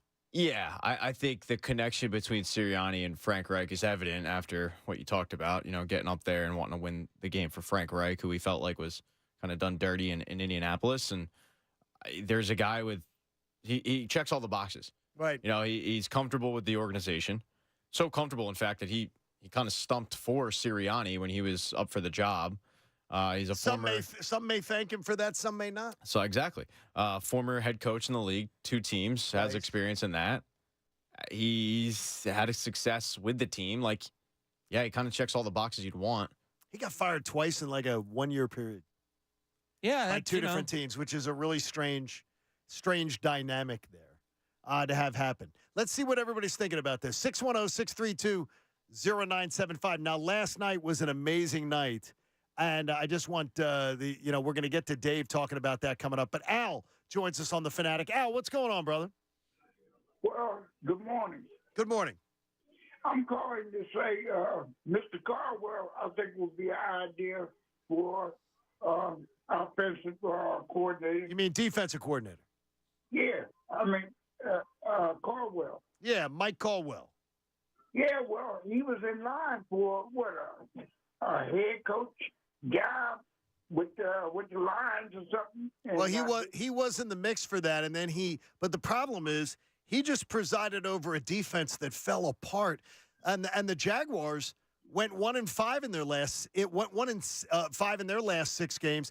In their last 6 games, and they went 2-6 in their last 8. And his defense gave up over 29 points a game. So yeah, but when he was with Carolina, he was there for a short time. They was thinking about making him head coach. Somebody got fired, and they made him a temporary head coach there. Yeah, I just don't think that he's had 2 years in Jacksonville. Thank you, buddy. And the 2 years in Jacksonville were not eye-popping on the defensive side. No, that name just doesn't. Yeah, sorry. Even though a former Eagle. Oh yeah, absolutely. What do you have? How long? Here? I think 3 years here. 3 years there. Yeah. No, I'm okay with that. I'll pass. Yeah, sorry. Thanks Dave, for the interest. Dave, I know you were at the game last night. I want to get your word in here, Dave. Good morning, brother. Good morning, John. Good morning, Bob. How'd you enjoy that 70-point night? What an atmosphere last night. It was insane. It was amazing, John. It was unbelievable. And I just want to let you guys know, your former boss, the great Chuck D'Amico, was in my section with his son last night. Oh, that's awesome. It was so phenomenal, John, and I was so happy to see it, especially what I've been going through with the Eagles the last month. That was so refreshing. What are you feeling? Man, do that. What are you feeling about if I said to you, Mr. Laurie says, "Hey, Dave, tell me a little bit. What's your thought on the coordinators? What do we need?" What would you say? I think you got to bring Ron in. He's experienced. I think he'll help Nick. He knows the defense. I think he's a better defensive coordinator than he was a head coach. Who they bring in as an offensive coordinator, who knows right now. But I'm just focused on the Sixers right now. As great as this win was, we got a tough 5-game road trip coming up. Oh, yeah. And I'm hoping that we can come out of this with at least 2 out of the 5 in this next road trip. Well, I mean, and remember, 3 of those teams are losing teams. So yes, hopefully you can. Yeah, I'd say a 3-2 5-game stretch. Thank you, buddy. I'd love to see that, John. You got that rematch with Denver coming up, which is going to be very tough also. We're going to see you soon. Thanks, Davey. Love you guys. Have Take care, a great buddy. day. Take care, All right, buddy. Dave. Yeah, the 5-game road trip begins. You'll hear it all in the Fanatic. So it's Thursday, Saturday, there in Indiana. Thursday, Saturday, Monday, Tuesday, Thursday. So it's quite a trip. So there's a lot of games coming up here on the Fanatic. I know Dom has some ideas. If he ran into Jeffrey Lurie, Dom, what would you be saying to him? Yeah, I agree with you, John. I really want to see some experience in here. I like Ron Rivera. I like that. I know. I think he'd be a steadying voice, and he's a pretty good defensive coordinator. That defense. That was the most shocking thing to me. As much as the offense stalled, like against the Giants, that oh my defense, gosh, it just was just so hard to watch that. What's but on a happier note, I know you were absolutely thrilled last night to be able to witness that. Yeah, I just was so excited to listen to what you and Bob and Pat had to say about that, because I'm watching it and there's no words anymore to this man. This man, he's the MVP from last year, John. He's such a better player this year. Hey, Bobby, did you see that pass he made to Oubre, that bounce pass? Yeah, that was like Magic Johnson. Like, I mean, I don't even know how. I don't know how he seen him cut into the basket. His back was. I just like you can't double team him anymore, John. He's such a great passer now. Can't foul the guy. Guy's a 90% foul shooter. How do you? It's the one last thing I want to say, John. As automatic as the tush push is, right, John? Right. The Joel Embiid foul line jumper is more automatic. It's more automatic. He doesn't miss that shot. It's he absolutely doesn't. awesome. Yeah, you're right, Dom. When he gets to the nail, it's over. And he can use a jab step. Thank He you, can Dom. pump fake. He can do anything he wants to get that shot off. Or if he doesn't, he's getting fouled. Or if he takes that pump fake in one dribble, he's dunking with 2 hands. How do you guard somebody like him? And a lot of people, have come at me and said, yeah, but come playoff time, they're going to double and triple team him. Dom makes a great point. The guy's averaging close to 6 assists this year. He's doing a really good job of getting rid of the basketball. And 1 turnover last night. Think of how many times he took, 41 and 23, 64 shots last night. He took all together. So think how many times he had to handle the ball to get to that number. 23 foul shots, 41 shots from the floor, and he had 1 turnover. That's as telling as anything. It's vision too, right? I mean, it's sure. And that comes with maturity. The idea of the court vision, everything. I wonder, and this might be blasphemy, did he learn take any tools for his toolkit from playing with James Harden? Because James Harden, a tremendous floor vision. Harden, Maybe. probably one of the best players that I've seen in this era. Yeah, I mean, you look at Tyrese Maxey, some of the moves he has with the dribble with the left hand and then step back and shoot threes that way, I don't think you could imitate any more than James Harden than he's doing there. Maxey does it. Joel Embiid, one time when I was covering the team, made a move in practice, and I was like, yo, what was that? Dirk Nowitzki 101? He goes, yeah, so when did you start practicing? He goes, I didn't. That's the first time I did it. I just watched it on film. That's how special this guy is. And I was like, you're kidding, right? He goes, no, I just watched film during the summer, and I thought I'd try it. You know how they talk about big men and how they age and everything? Him starting late, do you think that miles on the chassis is maybe less? Because these guys who play AAU ball and come up, they may play, 80 games in a year? Yeah. Like something like that. So, I mean, like, do you believe that him not playing till later in his life maybe could end up Sure. extending it maybe a year or two? Maybe more. So Joel Embiid has only played 8 years in the NBA right now. That's it. This is his 8th year of playing. He sat, obviously, 2 years due to injury. He's 29 years old. Yeah, injuries be damned. I more could years, see him going. maybe? Yeah, I could At a see him going to strong- 35. I have so much more in the column that's gonna talk about this, so we'll get to that soon. But yeah, when somebody gets to be 29, do you start to look for maybe the downfall? Or does that come at like 30, 31? Maybe. There's no downfall to seeing this guy, and I have numbers that'll maybe surprise some of you. Cooney's column coming up in around 20 minutes. You don't want to miss it here on a historic night. You heard it right here on 97.5 The Fanatic as Joel Embiid goes for 70 points. Pat, you referenced something that yesterday Zach Berman commented on Twitter. It was great work by Mike Reese. Mike Reese researching the looking at ESPN's roster management system, which tells you about how much teams spend. And one of the things we always talk about is, how does Howie get the advantage with the salary cap? How does Howie always make it work? Well, it doesn't work without Jeffrey Lurie being a guy who commits money and spends money. So they did the study where they ranked all the 32 teams in the NFL, analyzing every contract and said how much cash was put out by the team that year. Cleveland Browns were number one last year, by the way, at $282 million in Reese's piece. But Reese's piece, hey, over the last 10 years, though, the Philadelphia Eagles are number one in the league in spending cash. So when you hear about what were you looking for, Pat, the other day? You were looking for the Lane Johnson next renegotiation? Yeah, the restructure. Well, the restructure only happens with cash. Only happens with the owner saying, I'm giving you more money up front. We'll take that. We'll pay you in a bonus. And then it allows Howie to have more cap maneuverability. The Philadelphia Eagles, over the last 10 seasons, number one in the NFL, spending $1.92 billion in cash expenditures. By the way, the Patriots, dead last in the NFL in spending. Wow. Over 32 years on the cash. So in other words, the contracts you sign in New England are the contracts you honor. The Eagles' contracts are pretty much a mirage because they may decide to say, hey, we're going to give you $10 million of that in a bonus and structure that and then be able to spread that out and be able to maneuver the cap.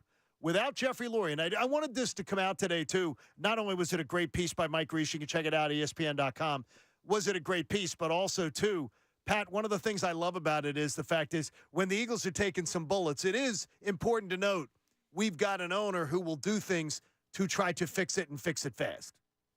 So one of the whatever reasons why I say he's one of the best owners in football. I mean, he's probably top 3 because he puts his money where his mouth is, and that allows you to maneuver a cap the way that you're able to. I mean, and you laid it out perfectly. We'll sit here and go, how does Howie do it? I mean, it's very similar to what the Dodgers are doing, in baseball, deferring money. You have to have an owner that's willing to eat that in 10 years, which maybe is a lot easier to eat money in 10 years and go, yeah, I'll just kick the can down the road than do it now. But in football, it's tough. It's tough for owners to sit there and go, yeah, I'll cut the check now instead of not doing it. There was a really good interview, probably 6-7 months ago with the former Raiders GM, local guy. I'm drawing a blank on his name. Mike Mayock. Mike Mayock, yeah. And he talked about how difficult it was being the Raiders GM because they just didn't do guaranteed money. And getting free agents and maneuvering a cap and doing all of that was difficult being the doing it for the Raiders because they didn't believe in that. And they that weren't going to spend, yes. They weren't going to spend. That was their organizational philosophy. So to have an owner that's willing to cut the check and do what it takes to win, look, the result might not be there. And I'm as frustrated as anybody about how the season ended. But the dude's trying. He's not just sitting back collecting a paycheck. There's no questioning Jeffrey Lurie's commitment to the fan base to try to put the best talent on the field every year.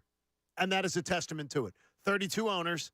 You got the number one owner the last 10 years in being willing to say, well, hey, Jeffrey, if we give Lane Johnson his upcoming year's salary, instead of paying it out as how about if we give him a $10 million bonus and it'll allow me to maneuver around, and then you cut a check for $5 million to Jalen Hurts, and we can lower his number and spread it on down.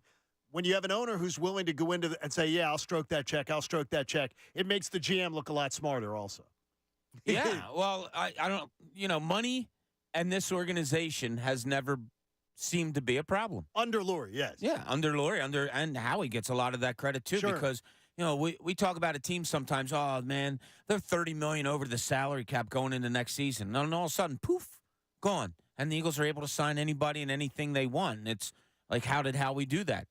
He's got the handle on it. Money has never, ever, ever, and I think Pat has brought this up before, ever been a concern of mine when it comes to the Eagles. Well, the one thing I've definitely is that where I always would be like, oh, man, how are they going to get out of this, or how are they going to maneuver this? It's never been an issue. Never. They have, and that is Howie's, again, when Howie's taken some bullets this week, and Jeffrey Lurie and Nick Sirianni, it is nice to be able to point out some things that balance out the story a little bit. And Howie Roseman, there's no better GM in the NFL at managing a cap. Flat out. And he's got a team that he works with, by the way, that helps him with that. But there's no better team at being able to maneuver that. No, he knows when I don't know of one. Yeah, he knows when to do a restructure, when not to, and a big part of that is Jeffrey Lurie. But he's really, really good at finding cap space. A couple of years ago, they were like $30 million over the cap, and then bing bang boom, he found $20 million in the couch cushions. But when you look at Howie Roseman, Pat, it's one of the things in your notes. Do you look at it as a like there's so many positives, as we just pointed out. There's positives to Jeff Lurie. There's positives to Howie Roseman. But there are negatives that potentially could be holding you back. Yeah, I mean, there's negatives with everybody when it comes to the job, right? I mean, nobody's perfect. And with Jeffrey Lurie, it might be the fact that they only won one Super Bowl, and he's spending all this money, but they haven't necessarily won. But I wonder about with Howie Roseman, the power dynamic, and maybe you're fighting for Nick Sirianni to keep his job because Howie Roseman being in charge helps, and he wants to keep that. But also, like the last time that they did a shift and not have Howie Roseman in charge was Chip Kelly, and it was a disaster. It wasn't good for culture, but they still won a ton of games. They won games, but his free agency was bad. I mean, it was really, really bad. And like he was better at drafting than I think a lot of people give him credit for. Getting Zach Ertz, but it was like the Kerry Williams, the Byron Maxwells of the world. I was a huge fan of the Kiko Alonso trade at the time, but like it wasn't good. And to hear Rex Ryan basically say, "Yeah, I couldn't believe that was the straight up offer. I expected way more than that. I did the deal in about 5 minutes." It was pretty damning. So I wonder if having power is really important to Howie Roseman, and what if that's one of the reasons why he has the job is because he's stable. You kind of know what you're getting in him. His ability to maneuver cap is his strength, no doubt, but his evaluation of a draft and his drafting in previous years, it's mixed, but it's not all dreck and dreary. No, right? Like but you do it's have been misses. a mixed bag. Yes. Yeah, you do have misses, but give me a GM that doesn't have misses. Like Bill Belichick was horrible at drafting. Do they miss because of philosophy, or do you think they miss because of evaluation? Because I think like look, some both. Like we can go back to draft night a few years ago, and look, I'm not slamming Jordan Davis because I'm a Jordan Davis fan and I like it, but I can't believe that they passed on Kyle Hamilton. Yeah, I mean, I remember. I can't. Sitting there with you, and that's look. I mean, and this has happened before. Like if you remember his first draft, he drafts Brandon Graham, and everybody, including me, was like, "Oh, Earl Thomas." Yep. I was told by somebody that was in the building at the time, "Oh yeah, we all thought it was Earl Thomas." And then it's Adam Schefter comes on and says, "No, I'm hearing defensive end linebacker Brandon Graham will be the selection." We were like, "Who?" And for a while, that looked like a bust, and it ended up bearing fruit. I don't know if it's philosophy. Not that Earl Thomas wouldn't have been a huge. No, and he would have been great, right? I mean, exactly. They struggled to find any safety until they signed Malcolm Jenkins, which ironically was a Chip Kelly thing. But it's been a mixed bag. I think for a while he tried to be a football guy and proved he was the smartest guy in the room, and that resulted in Jalen Reagor selections. But lately, it's been a lot of hits with going to the SEC, and you're probably going to have the defensive rookie of the year in there as well. So I wonder, though, do you think it's holding them back by having this guy continue to, I don't want to say hire yes men, but when you have a story come out of Sirianni keeping his job by being like, yeah, I'm not married to that guy. Sure, fire. Who do you want me to fire? I'll fire anybody, because he's not picking the groceries. Is that good for the team or is it bad for the team? That's the question. Ultimately, we'll find out in a couple of years. But they brought a SEPTA bus by NovaCare yesterday, I understand. They had one brought right into the facility and everything so they could just see if it could be, how many people could be thrown under it. The fact that Nick Sirianni somehow avoids the blame for this is shocking to me. It's absolutely shocking. What?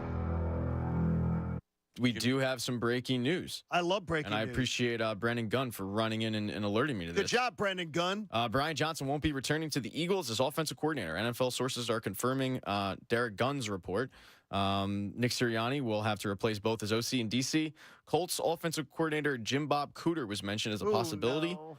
But he was a former staffer with the Eagles, but he won't be among the top candidates. Okay, good. Jeff McClain is being told. So Thank there you go. So I think a move that we all expected. Well, Derek reported it yesterday. Yep. And then it was now backed up by the reporting of Jeff McClain there. Good job. Oh, no, not Jim Bob Cooter. Well, that's a football name right there. No, it's a fun name to say. Believe me. What's wrong with Jim Bob Cooter? You go Jim Bob Cooter and Wink Martindale. I mean, come on. Could you get any better than that? No, we don't need Jim Bob Cooter. I will tell you right now, do not need Jim Bob Cooter. Why? And from a do you just hate guys with three names? No, it's just from the SEC. A long history of watching what Jim Bob Cooter's supposed to be developed into. I don't believe it. I don't want it. I think that you just don't like the fact. And that also, his name's they're going to go to the Colts tree. I think you now hate we're going to go fun to the names. Now we're going to go to the Colts tree, and we're going to get somebody. So that tells they clearly aren't, though, because he just said he's not going to be a top candidate. But I don't look at it like he's going to the Colts tree, though. He was in the building. But I understand. But if Jim Bob Cooter is the guy if he's the guy that they end up with, like if he's the guy that they end up even looking at, that tells me maybe Frank Reich doesn't want to work. This offense is so loaded that I don't want. I would expect the first guy they offer the job to is going to get the job, or I should say, it's going to take the job. Correct. Because this really should be an idiot-proof offense to run. Unfortunately, when was Cooter here? Unfortunately, 2 years ago, I think. It was during the 9 and 7 season? I think it was. It wasn't last year. No, it wasn't. No, it might have been. I thought he was last season. I think it was Doug's last. It might have been Doug's last season. It was one of those like, oh yeah, by the way, this guy's 2021 as a consultant. 2021 as a consultant. Yeah, Jim Bob. I'll pass on Jim Bob. Passing on the Jim Bob. See, now I want him because you don't. No, don't want Jim Bob. Bob has a column. Do you want Bob? Bob has a Cooney's column. Yeah, I guess. We're in on Bob. I'm not in on Jim Bob. But I'm in on Bob Cooney, and he's got a Cooney's column on Joel Embiid's historic night, and then plenty more on the departure of Brian Johnson and the entire defensive staff, as we'll talk to Jeremy Fowler from ESPN coming up at 9. Stick with us. You don't want to miss it. Everything you need to know. John Kincade Show on 97.5, The Fanatic.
the Comcast Business Studios, powering possibilities.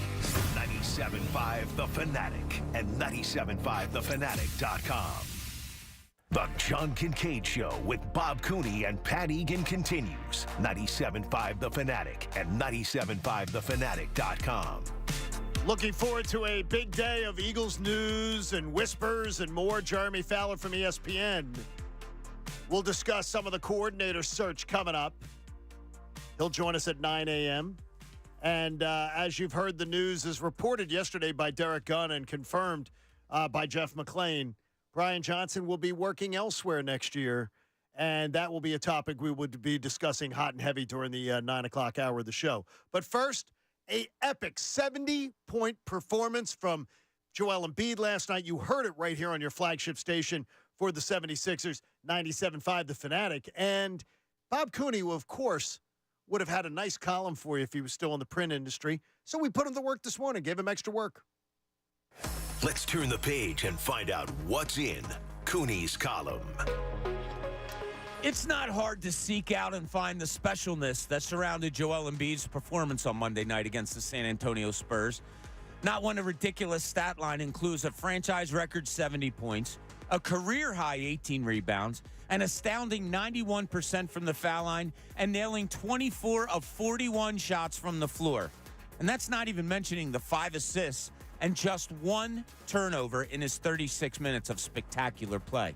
The progression on the floor from the 29-year-old has been never-ending so far in his 8 years of playing, with 2 more years under his belt in the NBA, sidelined by injury.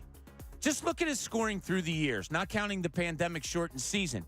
He's improved every year from 20.2 points to 22.9 to 27.5, 28.5, 30.6, 33.1 to his now league-leading 36.1 points a game. But that is only one aspect of the game in which the 7'2 Cameroonian continues to evolve. There's the career-high 5.9 assists that he's averaging this season, to go along with 1.2 steals, also a career high, and an activeness on the defensive end of the floor that has never been better. Those are just numbers, though. You can look them up, wrap your head and hands around them, and use them as evidence in any conversation surrounding the greatness of Embiid, whether it be as the greatest Sixer of all time, Hall of Fame, future, and so on and so forth. What isn't as tangible or as easy to grasp as the numbers is the growth by Embiid as far as his approach to his profession. Long, long gone is the person who was sent home from a West Coast trip by his coach and general manager due to a lack of work ethic during his early years. More recently gone is the player who seemed to be consumed with individual accolades first and team success second. That's why, as impressive as that historical performance was last night, Embiid's words following the game were just as lasting to me. When asked about coming back into the game in the fourth quarter with his point total at 59 and his team up by 118-104 with 6:38 to go, Embiid spoke of helping close out the game, of pleading with teammates not to force the ball to him and continue to just play the game the right way. Teammates talk of how easy it is to play with Embiid when they are on the floor with him, and the fright that they had towards him when they were on the opposing team. His career has always been surrounded by questions, from health to want to will. Health will always be a concern, especially with all the injuries Embiid has incurred over his years. Want? Will? Nah, they're no longer questions. Embiid has emphatically proved that. And it's as impressive as his 70-point performance was last night. You saw it from the beginning. And it was an amazing night last night. That's absolutely amazing. And it's funny is because we don't talk about a lot of like angles beforehand, but I caught that immediately is just the difference in his messaging is clear. It's team, team, team. And I wonder, I give him the credit for it as you just did, but how much of it is Nick Nurse and the culture that he's created in that building? Yeah, I think it's an evolution of him as a person. Do coaches, general managers, teammates have something to do with it? A little bit, probably. But no, I think this is mainly Joel Embiid. I think he really has grown unbelievably as a person, as a professional, as a basketball player. I'll never forget that. Sacramento going up to somebody and saying, like, hey, I need to get a word with Joel. Is he around? They're like, no, we go talk to the general manager about him. And going over and asking and saying, no, we sent him home. He was stuffing his face with everything.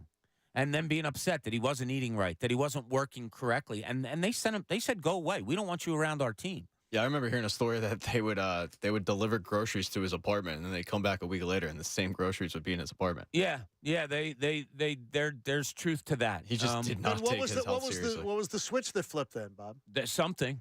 I don't know if you can exactly put it on. I'm sure it's him. I think, this is reading too much into it because I'm not around him every day anymore. But I do think being a father, being a husband now, really agrees with him. And I think it carries over into his professional life and he's a happy guy. All those things. Yeah, I think not it's also that he just wasn't happy. maturity.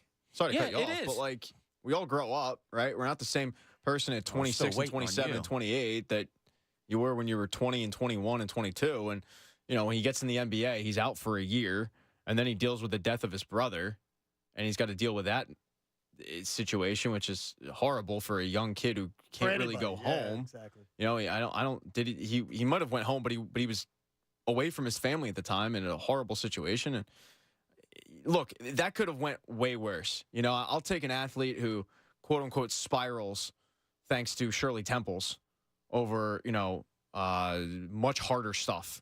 So, I mean, looking back on it, it's funny. We can laugh at, the Shirley Temple report of 300 pounds and having 2 pitchers and whatnot. But, like, it could have – I think a lot of younger kids would have went stuff way harder than that under the circumstances that he was going with. Ricky gets a word in here. Ricky, you got to go quickly because we have Jeremy Fowler joining us in a moment. I'm going to be very quickly. Number one, when you said kick rocks, Brian Johnson gone, I was happy. I was nervous that he was staying here. But I'm going to give you 2 people that I would love to see here. Number one, Ron Rivera, defensive guy, played defense. He knows how to solidify a defense. And number 2, this may be crazy, but I like Eric Bieniemy. You know why? Why is that crazy? Well, because you're bringing 2 guys from Washington. That's why I think it's, people may think it's crazy. But hey, look at it this way. Sam Howell, 3,946 yards, and his first 12 games, he threw six of those games for 300 yards. I think he would do great for Philly, and I think he will be great for Jalen Hurts. I would love to hear what you have to say. Have a wonderful day, gentlemen. Thanks, Ricky. I would love to hear about Eric Bieniemy coming in. I would almost not even care who the defensive coordinator was if they got Eric Bieniemy in here, and I am not kidding. Because you think you'd be dialing up what? You'd be dialing up 30 points a game.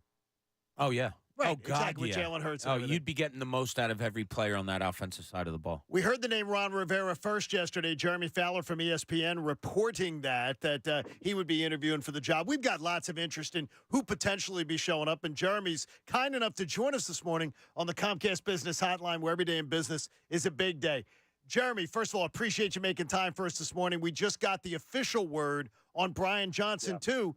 So they're shopping for both sets of coordinators. Tell us a little bit about what you think the shopping process is going to be. Well, the process has really already started, especially on the defensive side. They're doing a series of Zoom interviews, I believe started yesterday with Ron Rivera and Mike Caldwell, former Jaguars coordinator, and I'm sure they'll do more. I haven't heard as much on the offensive side yet. I think it was sort of a clumsy song and dance a little bit because Brian Johnson is interviewing for head coaching jobs. And meanwhile, they're trying to make a move. Doesn't really help his candidacy that he's getting fired while he's trying to get a head job somewhere. So maybe they got clarity on that it wasn't going to happen for him with another job, but they didn't want to compromise that. I think. And I don't know that there's some weird vibes out of there. I just don't know that everybody on the staff is overly happy about all that's going down, especially with Brian Johnson, who's sort of caught in the middle, and they're going to go from there. But certainly the OC search is now on. Jeremy, is it warranted, do you think, in your opinion, that Nick Sirianni is back here as head coach? I do. I know it's a what have you done for me lately league, but the goodwill that he's created, the equity he's put in with 3 straight playoff seasons, first 3 years, Super Bowl bid. They weren't a complete disaster for 2/3 of the year, even though they weren't playing well. They're still winning games, hard to win in this league, all that, Certainly he's now on the hot seat. I don't think there's really any doubt about that. with the limp to the finish line here. And there was always a feeling that major staff changes needed to be made. I'm still a little surprised he wasn't let go, just because the feeling coming out of that Monday night game, even talking to some people in the building, with owner Jeffrey Lurie having a quick trigger in the past. My thought was, if they were going to ask him to make staff changes, significant ones, it sounds like he is amenable to that, where Doug Peterson was not when it came to offensive coordinator Press Taylor. And so the difference here is, Sirianni seemed open to it, in part because, the offense just wasn't quite right. I definitely don't think that was all Brian Johnson's fault by any stretch. First-year coordinator, Sirianni has pretty heavy influence on the game plan every week and, the offense. So I think there was a lot going on. The quarterback was beat up, not playing great. There just wasn't a lot of synergy there on offense with collectively with everybody. So, I still think it was warranted to keep Sirianni, though. He built enough goodwill and has shown enough confidence and leadership that he can potentially turn it around. Jeremy, during the year, Nick Sirianni steps to a microphone in November and says, remember, if you're going to take shots at Brian Johnson, the shots should come my way because this is my offense. All he's doing is calling the plays. That had never been mentioned. That had never been mentioned when Brian Johnson was hired. That had never been mentioned as the terms of the deal at any time. And I felt it seemed like the head coach was bailing Brian Johnson out. I'm wondering if the quarterback, who has a tight relationship with Brian Johnson and a long history, is going to have a problem with this move. Well, potentially, and we'll see what other staff changes are made. I think there are people on the staff that might not want to be there, because of some of the dysfunction that's gone on in the last few months. So I'm curious to see the finality of the staff. It could go beyond just a couple coordinators at this point. There's a lot to unpack there with a statement like that, and there could be some different motivations. It is Nick Sirianni's offense, certainly one that Shane Steichen ran really well. And seemed to have a knack for. And, the offense wasn't the same, but I just don't know if that was all on Brian Johnson, who really didn't get to put his full signature on it. I do think, the heavy influence of Nick Sirianni and, for whatever reason, the cohesion with Jalen Hurts and the coaches, if that wasn't all up to par, then, it's kind of hard to call the plays to get the sequencing right, to get really the rhythm you need to have every week to have everybody and all 11 players on the same page. Jeremy, you kind of had a throwaway description that piqued my ears when you said you had a beat-up quarterback. We all know that there was a little bit of a knee problem, or at least we were told it was a little bit of a problem with Jalen Hurts. Was it more? Was there more to his injuries than maybe we knew? Maybe they let on, do you think? Well, I was never told the full extent or the exact nature of it. I was always just told from sources that it wasn't serious. But then it did linger, and it clearly affected his running ability, and the offense was at its best when Hurts is able to run. I think for about a month there, it looked like it really wasn't the same, that he wasn't able to run like he normally would, or just wasn't taking off and putting that on full display for whatever reason. So I'm assuming that's health-related. And then you had the finger at the end of the year that he was dealing with during the playoffs. So it was just a reference to that. It just seemed like an accumulation of minor issues, but that certainly adds up. And, it just wasn't the same year for him this year. And now, he's sort of due a bounce back in what's going to be probably the same offense with somebody else calling it.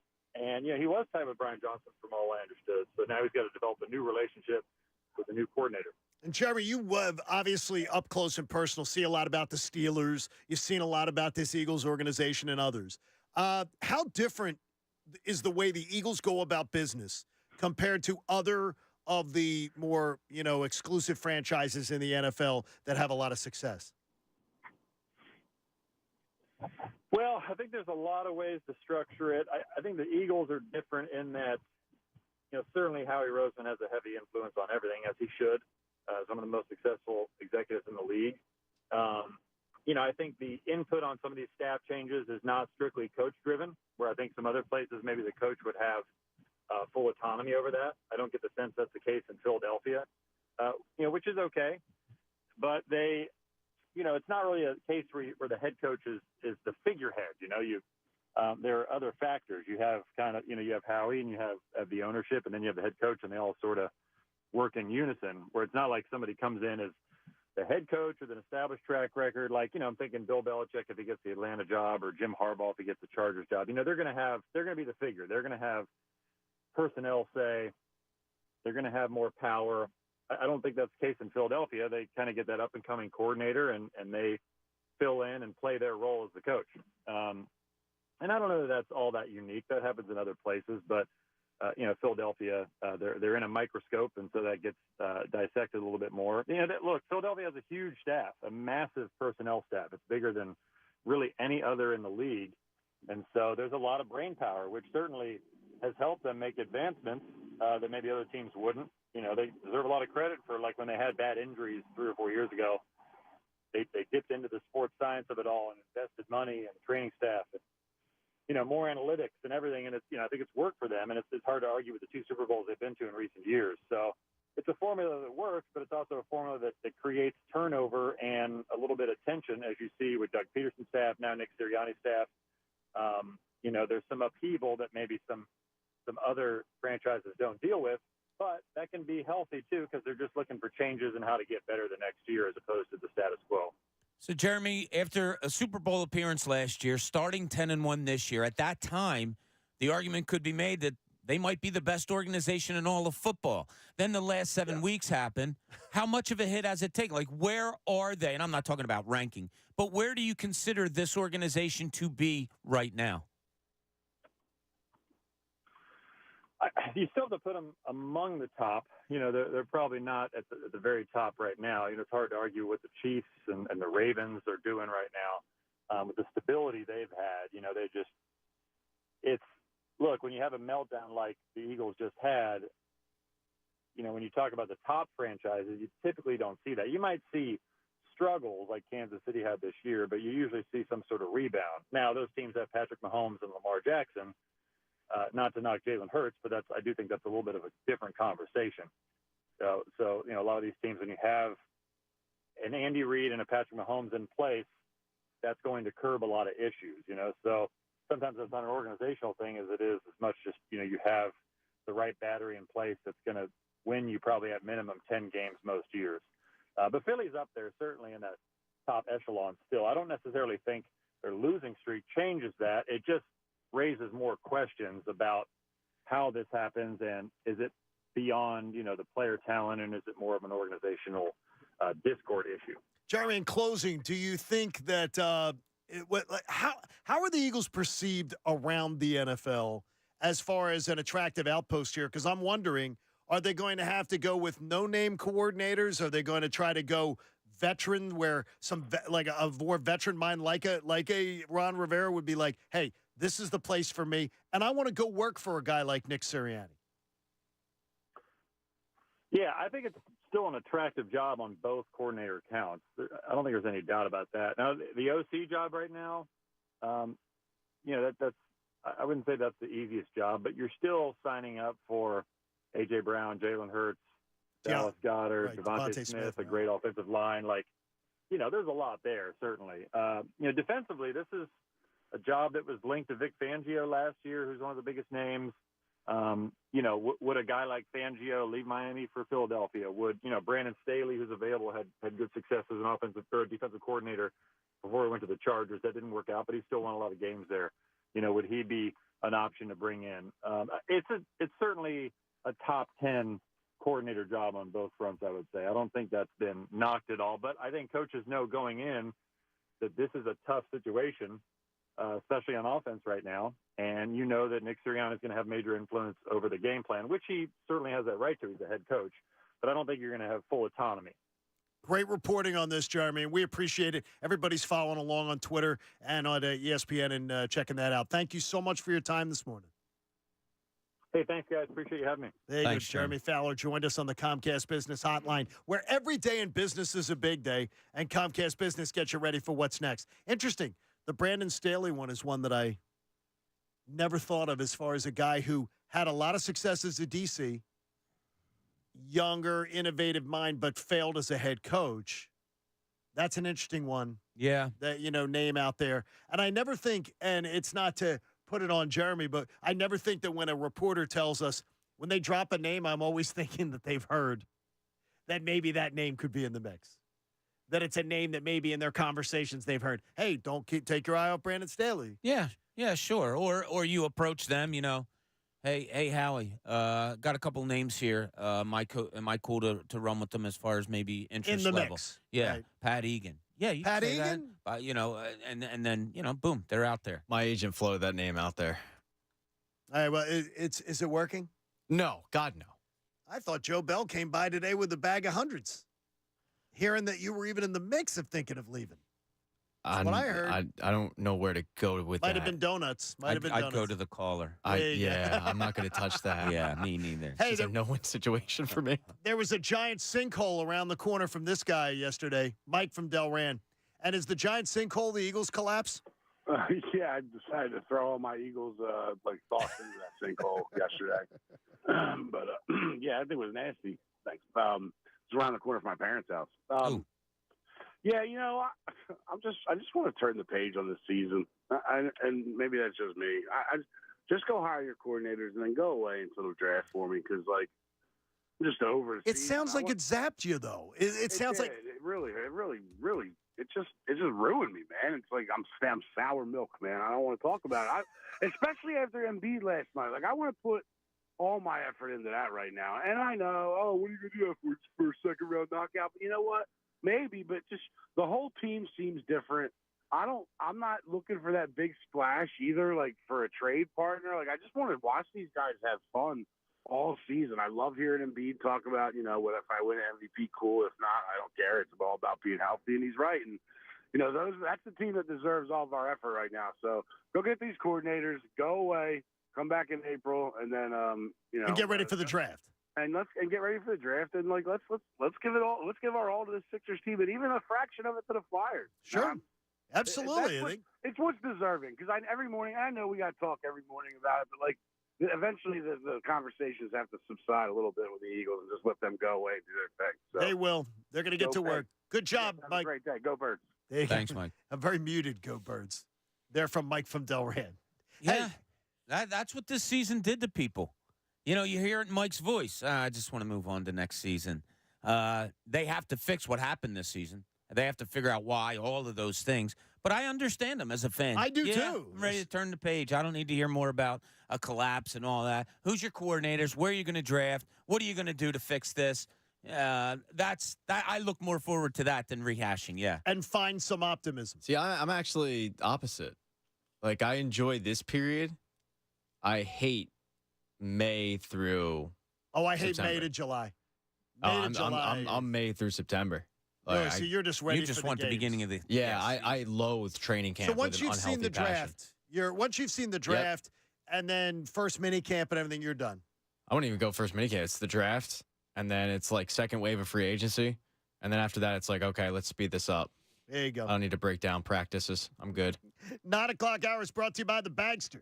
It's a dumpster in a bag. You can get yours today at Home Depot and Lowe's. For details, go to Bagster.com. Your thoughts, Brian Johnson, out of here.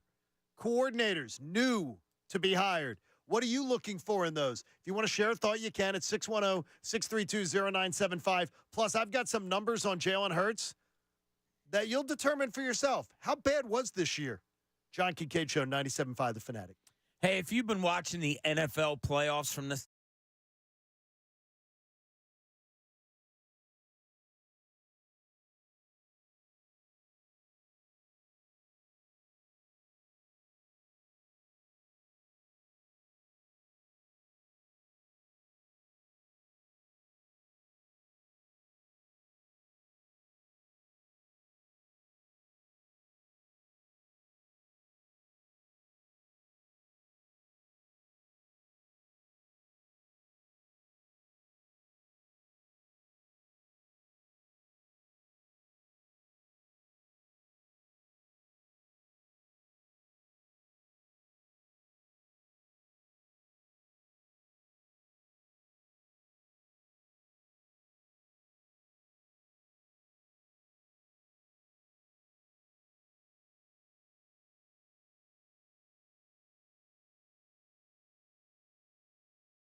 John Kincade Show. 97.5 The Fanatic and 97.5thefanatic.com. We got a beach ball bouncing around and everything, some fun and frivolity. Good to see some smiles today. Andrew Salchunas is ready to come your way at 10 o'clock today with Ray Dunn here on 97.5 The Fanatic.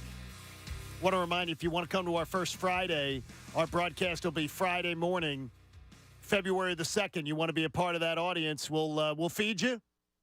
We'll hopefully entertain you, and you can win some fabulous prizes. How about that? Yeah, the entertainment is not guaranteed.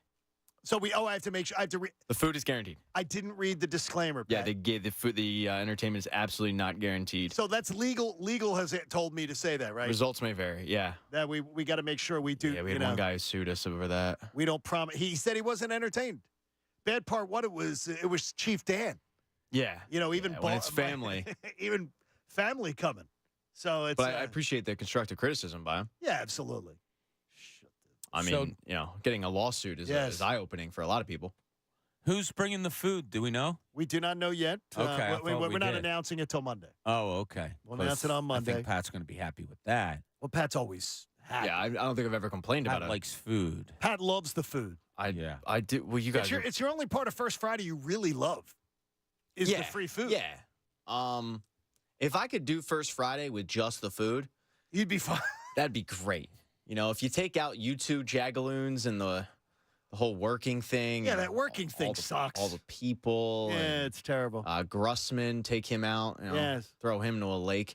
Yeah, and you just had me and the food. I'd be a happy camper. Go to 975thefanatic.com and get yourself registered. We would love to see you Friday, February the 2nd. Tell your family, tell your friends. Corey joins us on this Eagles offseason and what's been going on with the moves. Corey, what do you have to say? Hey, what's going on, fellas? First of all, in the name of Embiid, are you not entertained? I was guaranteed. We were just, it's weird. It's like you were eavesdropping on me and Andrew. That is exactly what I just talked about, is being entertained is the number one thing for me. Ready to go.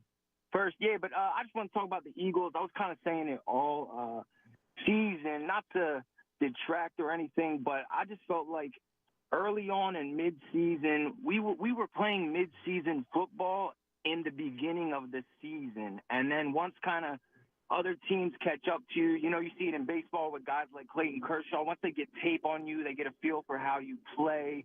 They kind of adapt and adjust. And not to say we're not talented, but I just feel like the schedule, just everything kind of lined up for us to, and they were saying it themselves, they squeezed out a lot of wins. So I wasn't too surprised that we fell off. I didn't expect the degree, but it didn't shock me.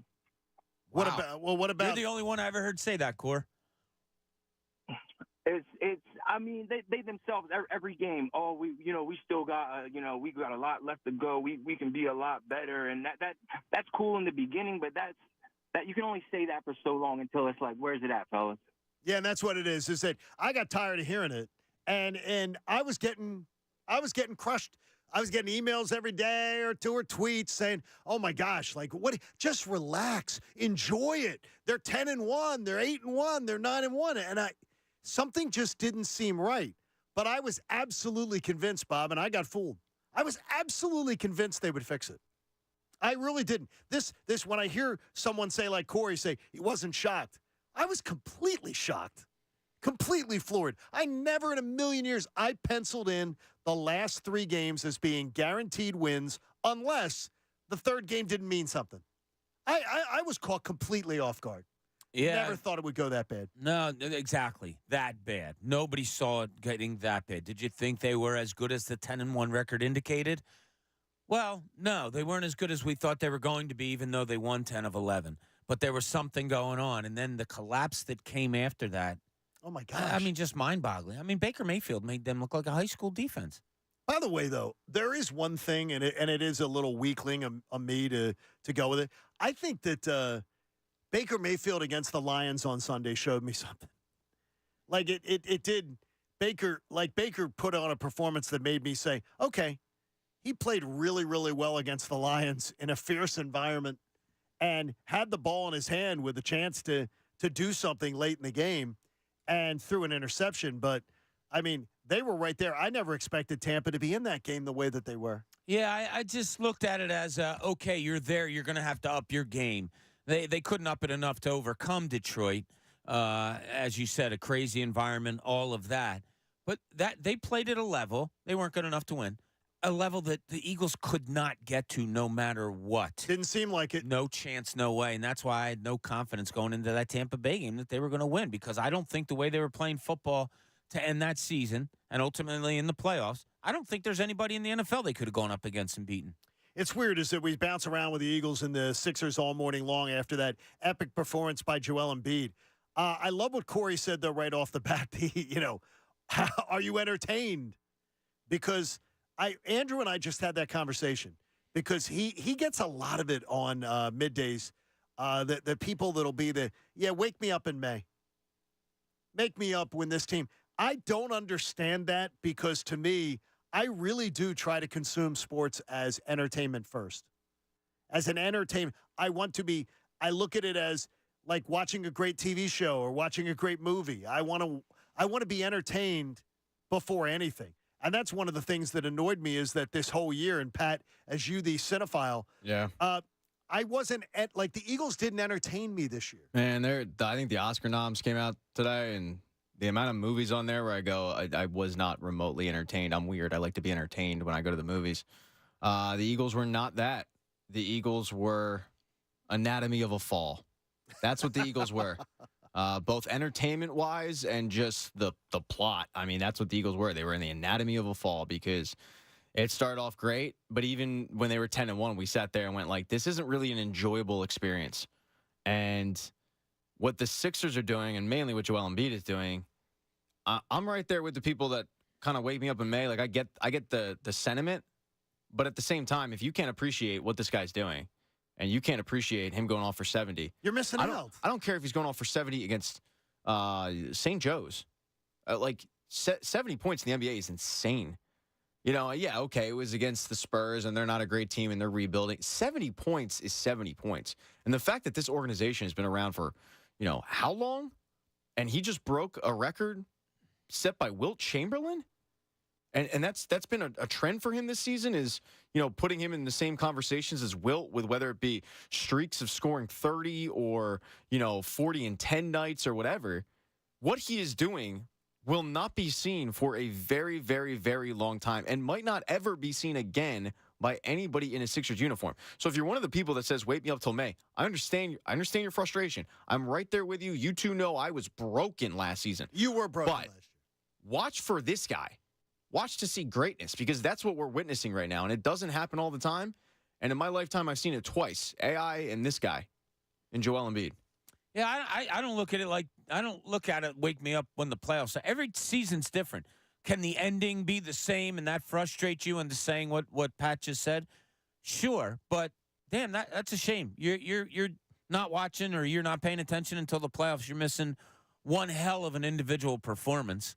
And this is like, studying for a test. You want to see your team. You know when they're playing their best. You know when they're not. You know what they need to do. You know what they can't do. Like, all that stuff I want to take with me into a playoff. I don't want to just go in.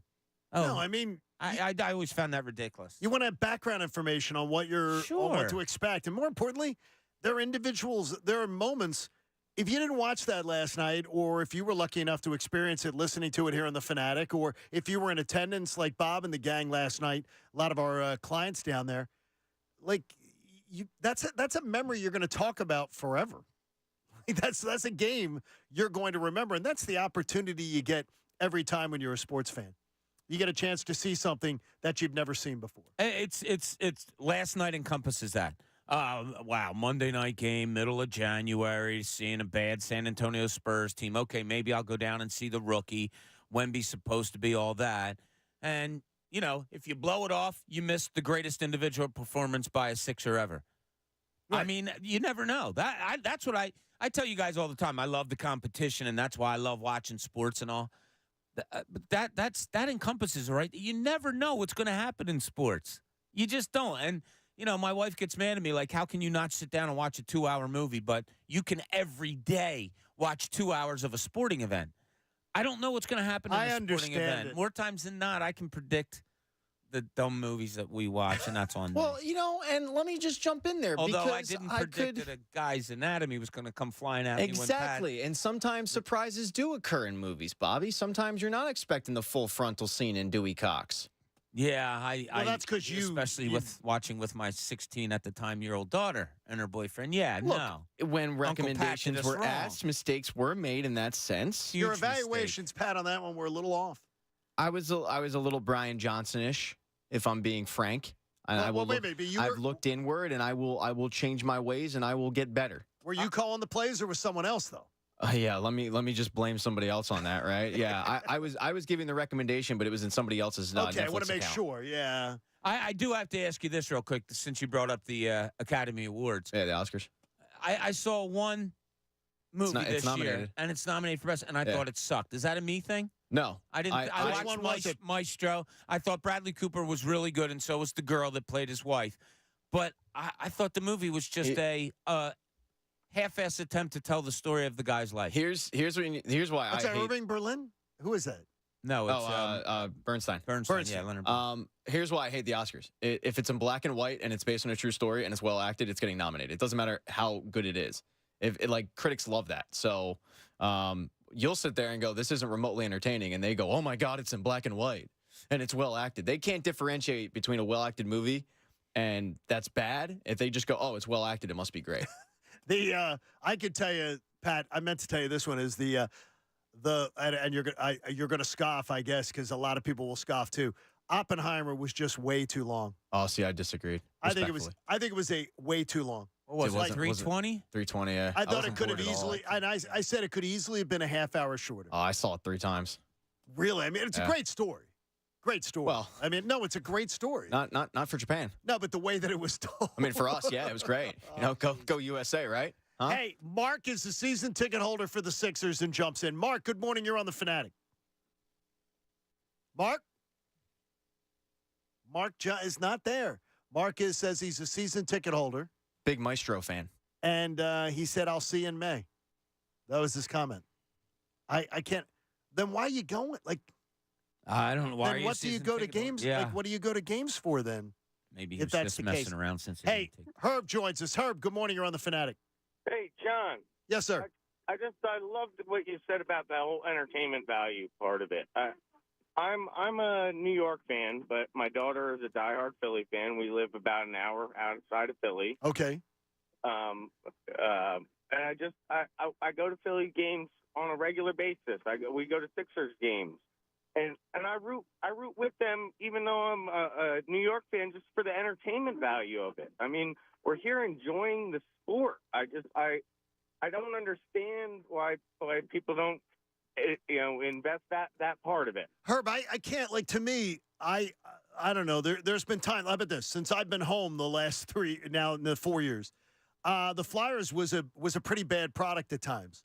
But I love hockey and I love watching it. And I went for the entertainment value of saying I'm gonna look at this team and I'm going to invest for the future. I'm going to be able to say that I was going to games and I was there and everything when this team sucked. And I feel like I feel like I'm going to get rewarded that way, by the way, with the way this team's going. So I don't understand it. I look at it as entertainment. When I turn the TV on and Kate Nala come on, or if I'm watching Jim Jackson and Brian Boucher, I want to be entertained. That's what I'm doing. I hear you. I have a diehard Flyers buddy who is intent that this bubble's going to burst, but I'm a believer on your Flyers. They've really turned it around. I'm again a Rangers guy. I'm a New York fan, but just the entertainment value. I'm with my kids that are and I don't chide them for loving the Phillies or loving this, and I just love sports, you know. I love it, Biz. I did not allow my child to root for any team other than mine. I was one of those bad parents. I say not in the house. There you go. Outside the house, you can. And thank you, Herb. And you can still rock the jersey. Thanks, John. Thank you, buddy. Give me a minute. John, I don't think you're a bad parent at all. You don't think so? No. Dictating to your child who they root for? No. And I absolutely did. No, because that's how kids end up in therapy. You know, it builds tension Oh, You know, okay. if I'm a Phillies fan and Jack becomes a Mets fan, God forbid, I don't even like thinking about that. But if he becomes a Mets fan, now all of a sudden we're fighting. You know, the only games we're going to are Mets Phillies games, and the car ride home is awkward. That's how they end up in therapy. You know, but if that common bond is that we're both Phillies fans and we both hate the Mets with an unhealthy passion, then all of a sudden, therapy, we don't really need it. You know, because we got it in the car ride home. Our therapy is our conversations on bad bullpens. When you raise a kid outside of the Philly market and you are a diehard Philly fan, it can go one of two ways. And there was no way it was going the other way in our household. It just wasn't. I think it actually builds character when you grow up cheering for another team not in that city, and it's based on roots. I think the loyalty is built a lot of times, as opposed to like there are Boston fans that grow up in Foxborough that all they've known is winning. And I'll tell you what, when the tough times are going to happen, then I bet you they're not really going to be around too much because they didn't really grow up with the pain and the heartache. The craziest thing is I exposed her to every Philly sports team from the beginning, and the Sixers are her favorite team. Like the Sixers are just ahead of the Eagles and the Phillies, but her Sixers are the favorite team. And for me, watching it and exposing her to it, I probably exposed her to the Sixers the least. So They always find their own way. She loves. I think that the young people love the cult of personality, if you would, of the NBA. Yeah, absolutely. Yeah, it's very infectious. It's and very different. They do a really good job of marketing their stars too. Highlights are constantly on Twitter. Doesn't matter what the team is. You know, the NBA tries to highlight kind of everybody. They'll try to highlight the stars of lesser known markets. The other leagues don't really do that good of a job at it, and the NBA is kind of perfected it. I feel like the NBA out of all the leagues really embrace new media and embrace like the Twitter and social media, Facebooks and Instagram first. The NFL is really good at it, but the NFL already owns days of the week. Do they really need it? And the other two leagues, and the NHL and Major League Baseball, were kind of slow to the party. I like seeing the kids getting into it like that. Yeah, I think one of the reasons also is NBA players are more recognizable probably than other athletes. You know, football players have helmets and all, and hockey players also. Baseball players maybe but I mean you can recognize an NBA player because you see them so up close. Like they love her and her friends love Maxie. Like Maxie is their number one. They love Joel Embiid, of course, but Maxie is the guy that all the girls down at college, they're all like, oh, Tyrese Maxey. He's the guy. And I think the youth, too. There's just such a youthful energy to this. The Sixers right now are sitting on something. They're sitting on something that could be really, really big. They really are. And, I of course, bad thoughts creep into your mind all the time, right? No, they don't. Never me. Okay. No. Well, then don't even say it. No, are you going to put it in the universe? Let me jump in before you. Who was the Phillies? What's the name of the Phillies pitcher that they picked up and he Joe threw a Pasinius. no-hitter and threw 126 pitches? What's his face? Michael Lorenzen. Yeah. What happened to him after he threw those 126 pitch no-hitter? He was shot. It fell apart. Yeah. Different. I think it's a different story though than Embiid putting up shots. I mean, he's off till Thursday. Yeah, I know. So but I hear you. I was scared not scared. I was thinking during the time at the end of the game, like, man, this is for the best of everything. And then when he got 70, I was like, get him the hell out of there. And they did, thankfully, and everything went okay after that. I think probably Nick Nurse would have gotten him out of there earlier had the game not been as close as it was. And he said, Nick Nurse has done that. He wouldn't have had him in the game, and that's one of the things that Joel talked about afterwards. Look, Joel could have very well went off for 75, 76. I mean, he checked out of the game at, a minute 30 left? Yeah. So if they wanted the stat pad, they absolutely could have. And they could have had a situation of feeding him the rock to try to get Kobe's 81, but no, I think it's not worth it. So I think 68, you got to beat. Yeah, I think in that sense it was known. Okay, and when he gets that, maybe we'll check him out. But I think ultimately getting over the hump of the second round is going to be important. But don't lose track of what's going on in January. Would he have been disappointed with 69? Because absolutely not. I don't think you could be. I think he actually probably tried to get the tried to get the refs to give him 69 and to say, hey, because it was left-handed, just give me 1 point. Let me finish with 69. Yeah. So I got called out here by our man Fearless Dave, who is not a fan What's of up, mine at all. Fearless? He hates me. There's room for all kinds of entertainment, Bob. You're so one-dimensional. Okay. It's time to admit I am Fairless Dave. Oh, that's cool. That's me. I was just. No, I know your name. I like to convey how I feel about it. I can have fun. I can be entertained in far other ways besides just sports. Yeah, you have your key parties. You got some pineapples and everything, right? Yeah, Bob's not one-dimensional, Dave. Come on, Hey, Bob's two-dimensional. Dan Baxter reminds us of something that was interesting, and I just had to pull it up just to confirm, too. The Eagles requested to interview Eric Bieniemy before they hired Nick Sirianni, and Bieniemy turned down the interview. So just think about that is in the mix, too, as far as whether a name like Eric Bieniemy could be in the mix. Better be. Yeah, better be. Mark joins us in Philly. Mark, good morning. You're on The Fanatic. Hi, guys. How are you? The greatest show there is. No Thank you, doubt buddy. I about it. appreciate that. So I've been a season ticket holder of all four sports since 1971. My dad had the tickets at first, and then I bought them in 1980 and had them since. So I go to all the Sixers. I go to some Flyers. It used to be reversed. It was all Flyers and some Sixers. I'm more of a Flyer fan than anything else. But the way it's been, like the last bunch of years, I've had a year where I didn't go at all. And now I'm just starting to go back. But for people who never saw Wilt Chamberlain was one of the most amazing players in a 6-year span that probably anybody will ever see. He did things that nobody else will ever do. Yeah, I mean, he did. When you're watching history, appreciate you, buddy. When you're watching history, whether it's regular season, postseason, whatever, it's a moment that you're always going to remember. I mean, it's something that even the people that were at the World Series no-hitter, that sucked. I mean, that absolutely sucked. But you ended up seeing something that, not a lot of people get to witness. You don't necessarily want to witness it when it goes against your team. But a lot of times you'll see a crowd in a foreign, the road team will start, the fans will start cheering for the road pitcher who has a no-hitter. In a regular season, I kind of understand, and I always wondered how I would react in that situation because I've never witnessed one. I would not, by the way, cheer. I was in that situation probably back in 2010. They were getting no hit by the Indians in the 7th inning, and I was actively looking for them to get a hit.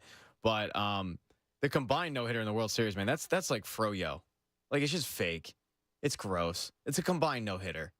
It's not even remotely the same. I'm not a believer in the combined no-hitter. I don't like it. I don't think it's real. Yeah, it's a no-hitter. I don't think it's a real. I don't think it's a real thing. If a guy's not, did the other team get a hit? No, but I don't. Well, I don't no that's what I mean. It's frozen yogurt. It's not as cool as one guy doing it and him having the no hitter under his name. It's not as cool. It's still impressive to hold a team without any hits. Yeah, I mean, it is. No, whether it's impressive or not, it is absolutely impressive. But to me, I don't look at it as a no-hitter. I really don't, because it's when one guy does it, when one guy gets it done, that to me is a no-hitter. But the Phillies got no hit. Yeah, they did. They did. The Phillies got no hit. No-hitter. But I don't look at it as who were the 4 guys who combined to the no-hitter or 3 guys who combined? That doesn't do it for Hamels, me. Ken Giles. Yeah, exactly. Hey, Ellen joins us. Ellen, good morning. You're on The Fanatic. Hey, good morning. Hi, Ellen. Today. Good, we're doing well. Today's one of the best days of my life. Why is that?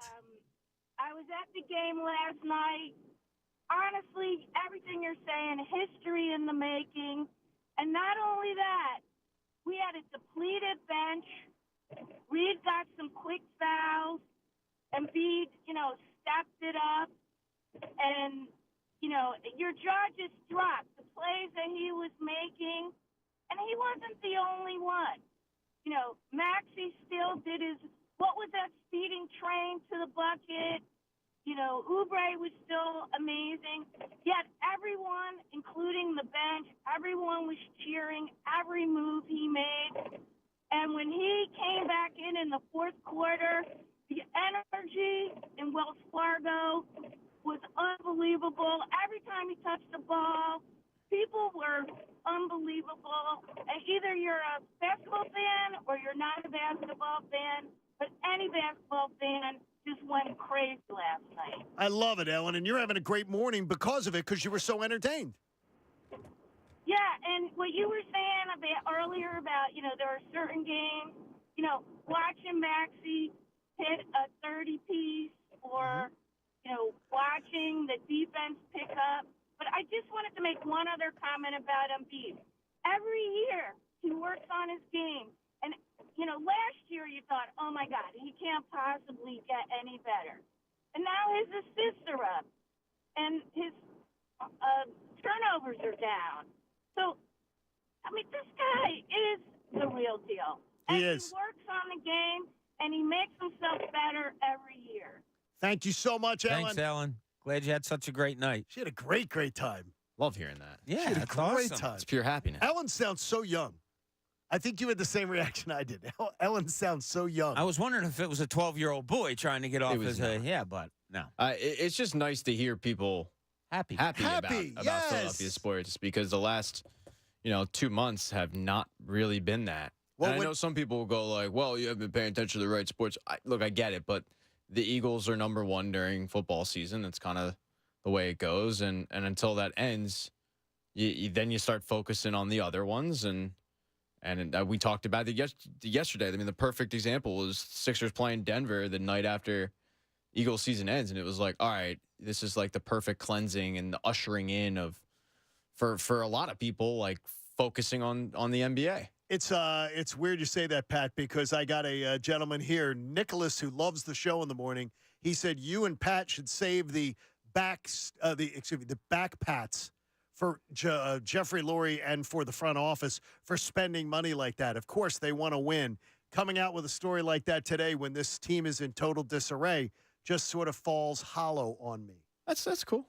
And I get it. I thanked him for listening. I said, I get it. When you get A.J. Brown on draft day, then all of a sudden it's not so hollow because you're able to get A.J. Brown because that's it. You had guaranteed money and that's it. You threw it at him. Like, there's a trickle-down effect. I understand why. He's saying today he doesn't want to hear it after all the, because it's the back pats for Jeffrey Lurie and everything because he wants to win. Of course he wants to win. I'm like, look, a guy who spends when other owners don't put the upfront money. It helps you have better players. Every owner wants to win, but the question is winning the number one for the owners? Because there's a lot of owners in all of sports where making money is number one and winning is secondary. And for Jeffrey Lurie, I truly believe that winning is number one and the making money is secondary. And you can't say that for every owner. So I think he thinks it's chicken and the egg. When he does the first, the second happens. Yeah, and it is. It's a good restaurant over in Marlton, New Jersey. That's good, too. Yeah. Hey, support life-saving cancer research. Join us and our generous partner, David Auto Group, that man, David Kelleher, he's crazy, and make a donation to the American Association for Cancer Research today. You can do it at 975thefanatic.com/AACR because cancer research saves lives. Tomorrow, it's press conference day. We finally get some answers. Plus, Andrew Salchunas will keep you entertained through the middays. The best show ever rolls you home. Lots more Eagles talk. I'm sure more names are going to surface in the coordinator search. Be with us all day long, won't you? And we'll be back tomorrow at 6 a.m.